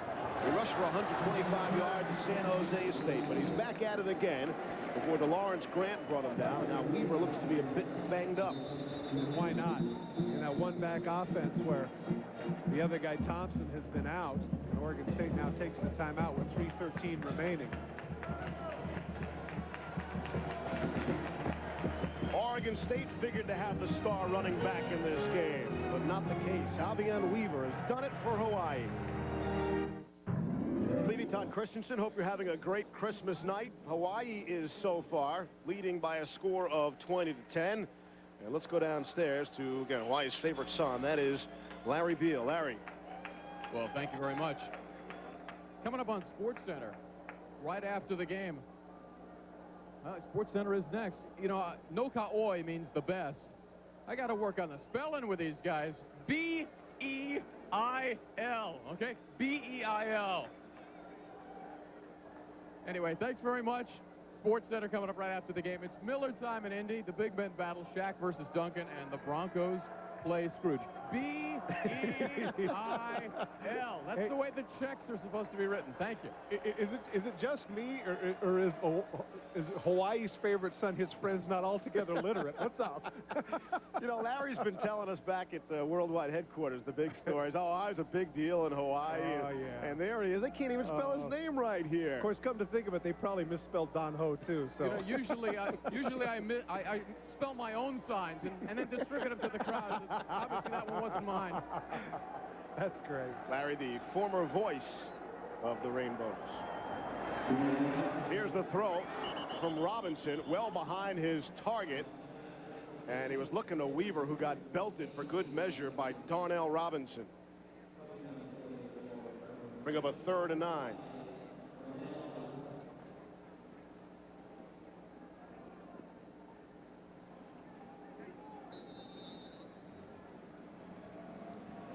I'm thinking the Weaver's got to be really excited here, Steve, besides the obvious, but I'm talking about in terms of playing time.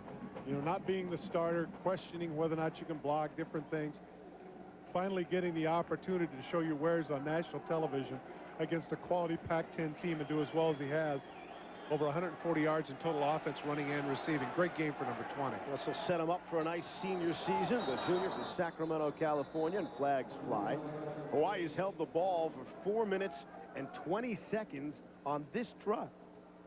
Delay of game, offense, 5 yards, still 3rd down. The last thing Hawaii wants to do is delay this game. Yeah, especially after an incomplete pass. The clock doesn't run, man.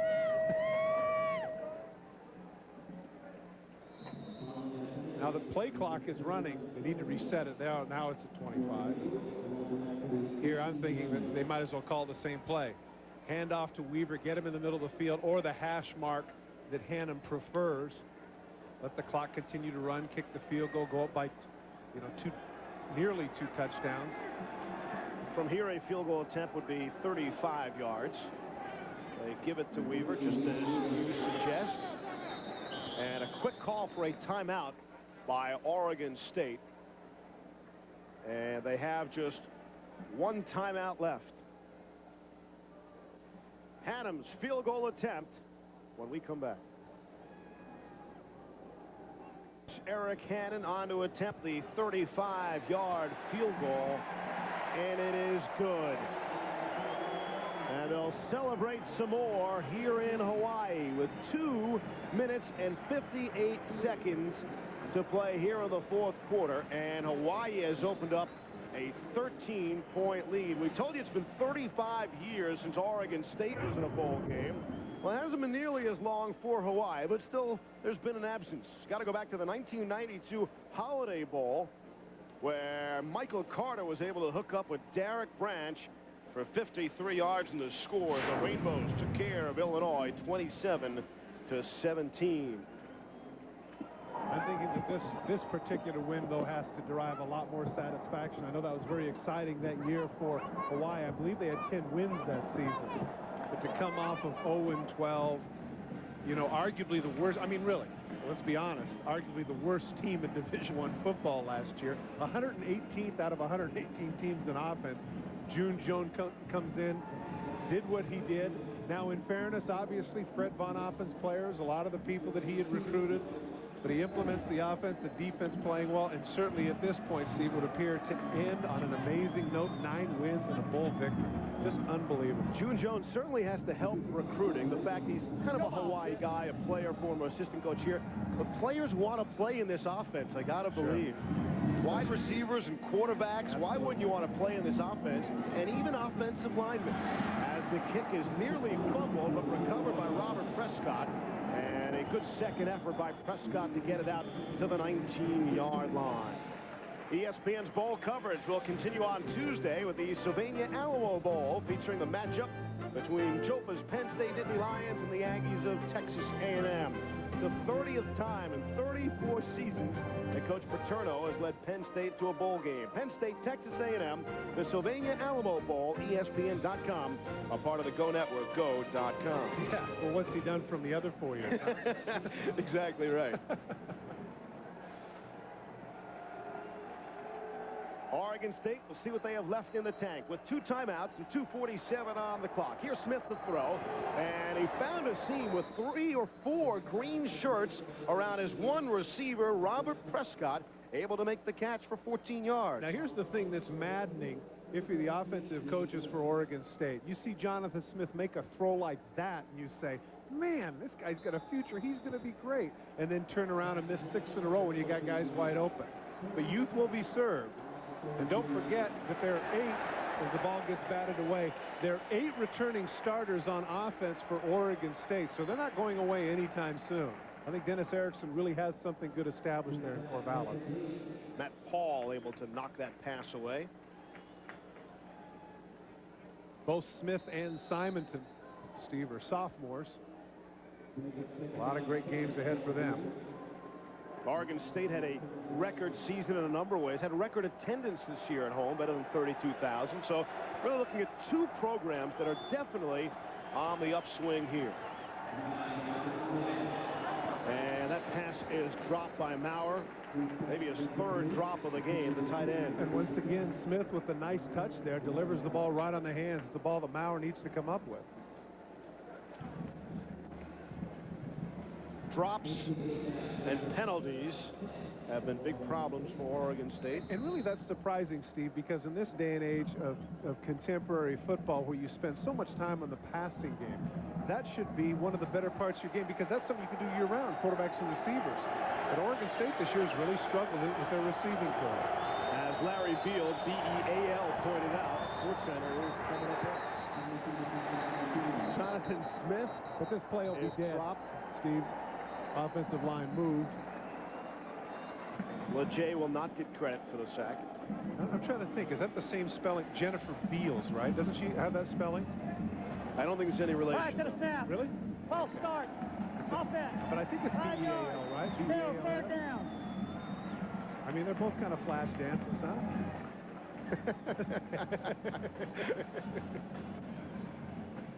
Bring up a 3rd and 15 now. Well, if it makes Larry feel any better, Christensen has been spelled I don't know how many different ways. Well, they always get Levy right. Oh, yeah, that's a tough one. 4 letters, nice and short, right to the point. Boom, boom, boom, boom. 3rd and 15 now.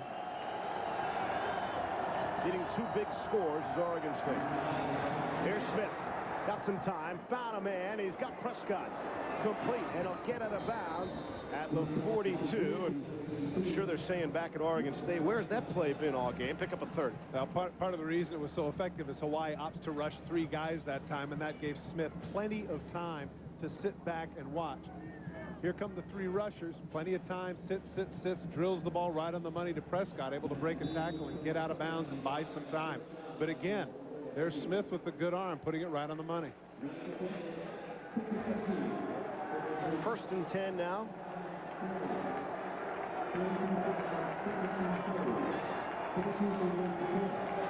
Two receivers out to the right. Smith will step up with some time, and nearly Prescott, who is destroyed.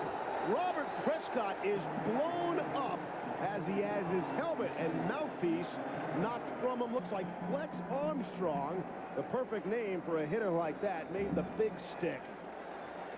I played with a free safety with him at Jack Tatum that used to deliver these kind of hits. Ouch. Oh, man. Boy, oh, boy. There's nothing dirty, but I would say it's a little vicious. I'll tell you right now, though, Steve, in the NFL, Flex Armstrong just lost 20 grand. That's a blow to the head. Yep. With your helmet. Leading with your helmet. Under the pressure, they set up the screen right, bit too far for Simonton. And the screen was set up. If Simonton's able to catch that ball, there was one guy to beat. He would have easily had the first down. But again, we haven't called his name much here in the 4th quarter as they've fallen behind him and forced to throw.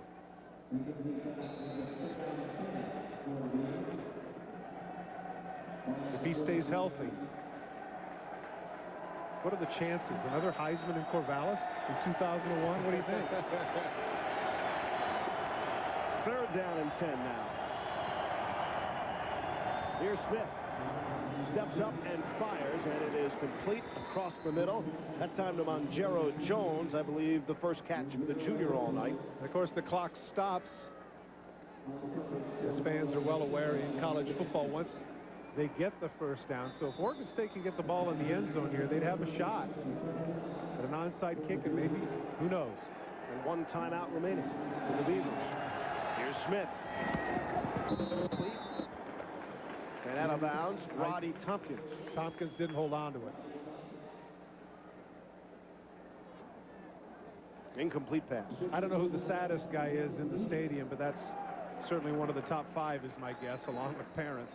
Dennis Erickson certainly thought that his Oregon State Beavers were going to play better than they did today. But after the first drive, it's been pretty much downhill, Steve. And Oregon State, they travel very well. I mean, all the people were really excited. They said they had better than 10,000 people making the trip out here to Hawaii. And it is a trip. But a trip well worth the effort. Throwing. That one is complete.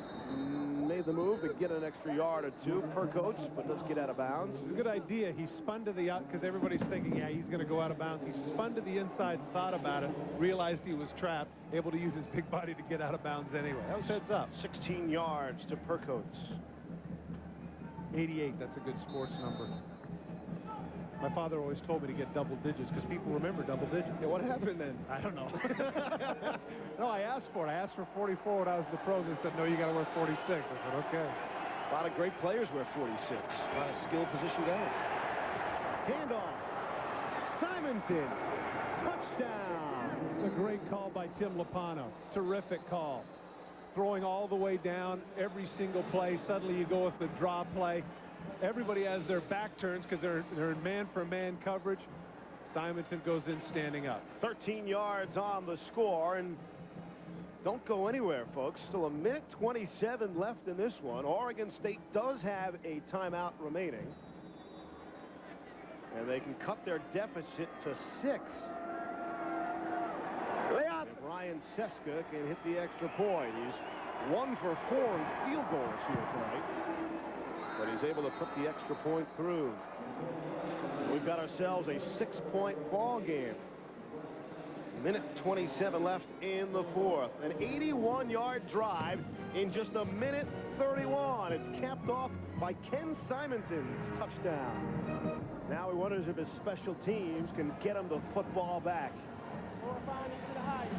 There you see 8.7-yard average, 2 touchdowns. Clearly the star of Oregon State today. Ryan Seska. And we're set for the onside kick. There it is. A bounce off the hands of Hawaii. Loose football. I think Oregon State has it. I think it was Roddy Tompkins. Exactly right. They got it to the guy exactly who they wanted. They had Craig Stutzman, who's a great receiver for Hawaii, but he couldn't come up with it. It ricochets off his hands, and Tompkins is there to come up with it. Had the good hands team on, and it didn't matter. I don't see a flag down, Steve. But, of course... Wow, it certainly looked like Oregon State had it. You see Dennis Erickson's reaction. He would agree with us. He is absolutely livid. Now we need to hear what the referee says, motion, because it wasn't offside. I don't understand this. And neither does Dennis Erickson.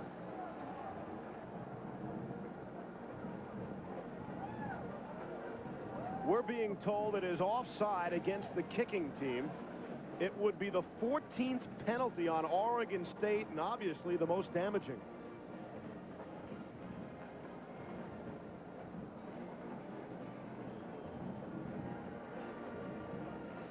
Right, take a look and decide for yourself as to whether or not it was offsides. Difficult angle here, but take a look when the ball is kicked.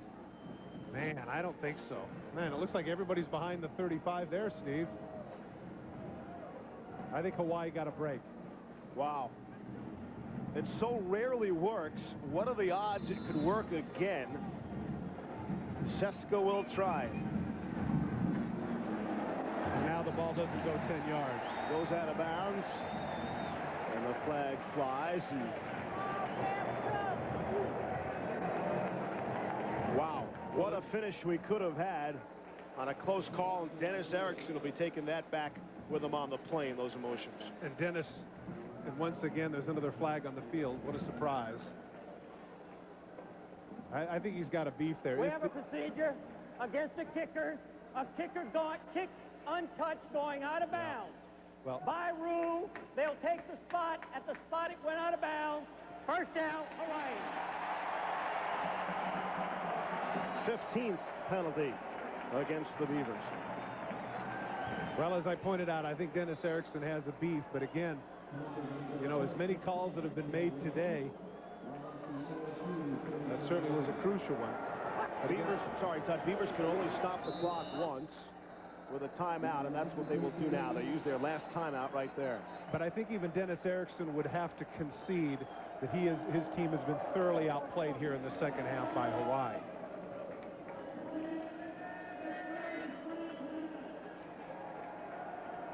Sports Center is coming up next. Reese Davis, Dave Feldman are standing by. And on a personal note, I'll have to say, man, I hope it's 12 degrees and snowing back at the studio. Hard to get any sympathy when you're saying you're working in Hawaii for a week. Understandable. I've tried. It's very hard. Well, actually, June Jones got a lot of sympathy when they said, what? You're leaving the San Diego Chargers to go coach Hawaii? Weren't they 0-12 last year? Are you crazy? Reportedly had a 4-year, $3 million offer on the table for the Chargers. He turned that down to come here, and look what he's done. It's a great story. It really is. Tremendous theater. And, of course, there's his defensive coordinator, Greg McMackin, who is certainly going out on a high note. You pointed out that this was the funnest year of his career. Well, that big smile on his face says a lot. He goes out a winner. On his way to becoming a head coach, Texas assistant head coach, beg your pardon. Defensive coordinator at Texas Tech. Sure a likable fellow. And he's from Springfield, Oregon. I'm from Eugene. That was fun, man. Rapped about the Emerald Empire days. It was all good. Of course, I never did see him at the Lane County Fair. Again, a Merry, Merry Christmas. And all of us at ESPN wish you that, and we appreciate you letting us be a part of your Christmas night, wherever you are watching. Jeep Oahu Bowl. You're looking at Dennis Erickson. He's telling his people to be cool. Don't do anything foolish. He knows it's over with. Oregon State will look back at a first half where they had all the opportunities, absolutely dominated the football game in the first half, missed 3 field goal attempts, and shouldn't have had to have 3 field goal attempts. Should have been able to score some points and then a touchdown. There you see the obligatory splash on the back. And, of course, here in this climate, as you pointed out, it's actually a welcome thing. Great. Throw on my back. It feels good. 80 degrees at kickoff. They had better than 47,000 fans on hand. And more good news for June Jones in this program. He was telling us in recent years this was a real NFL crowd. They'd maybe get 150 students at their football games, and that has completely turned around. And amazing what winning can do. And you know, Steve, what this is going to do for recruiting for the University of Hawaii. This is going to be such a boon to recruiting to come into the homes and say, we're the Aloha Bowl champions. We turned it around. Great excitement here in Honolulu, and justifiably so. You get to spend 4 years in paradise. Tough to beat that. Congratulations to June Jones and his Hawaii Rainbows. 2 seconds. 1. That is it. Zeros on the clock. Hawaii, a winner here at home. It can't get any better than this for June Jones and Hawaii. Just terrific for their program. The Hawaii Rainbows, talk about a turnaround. It is now the best turnaround in NCAA history. The most improved record after going 0-12 a season ago. They have completely turned it around. They finished with a 9-4 record, and they cap it off with a bowl victory here in their home stadium. Hawaii gets it done. They knock off Oregon State. SportsCenter is coming up next. For Todd Christensen and Larry Beal and our entire crew, this is Steve Levy. Thanks for watching, everybody. Merry Christmas. So long from Hawaii. SportsCenter is next. This has been a presentation of ESPN, proud to celebrate another moment from our first 20 years. For more, log on to ESPN.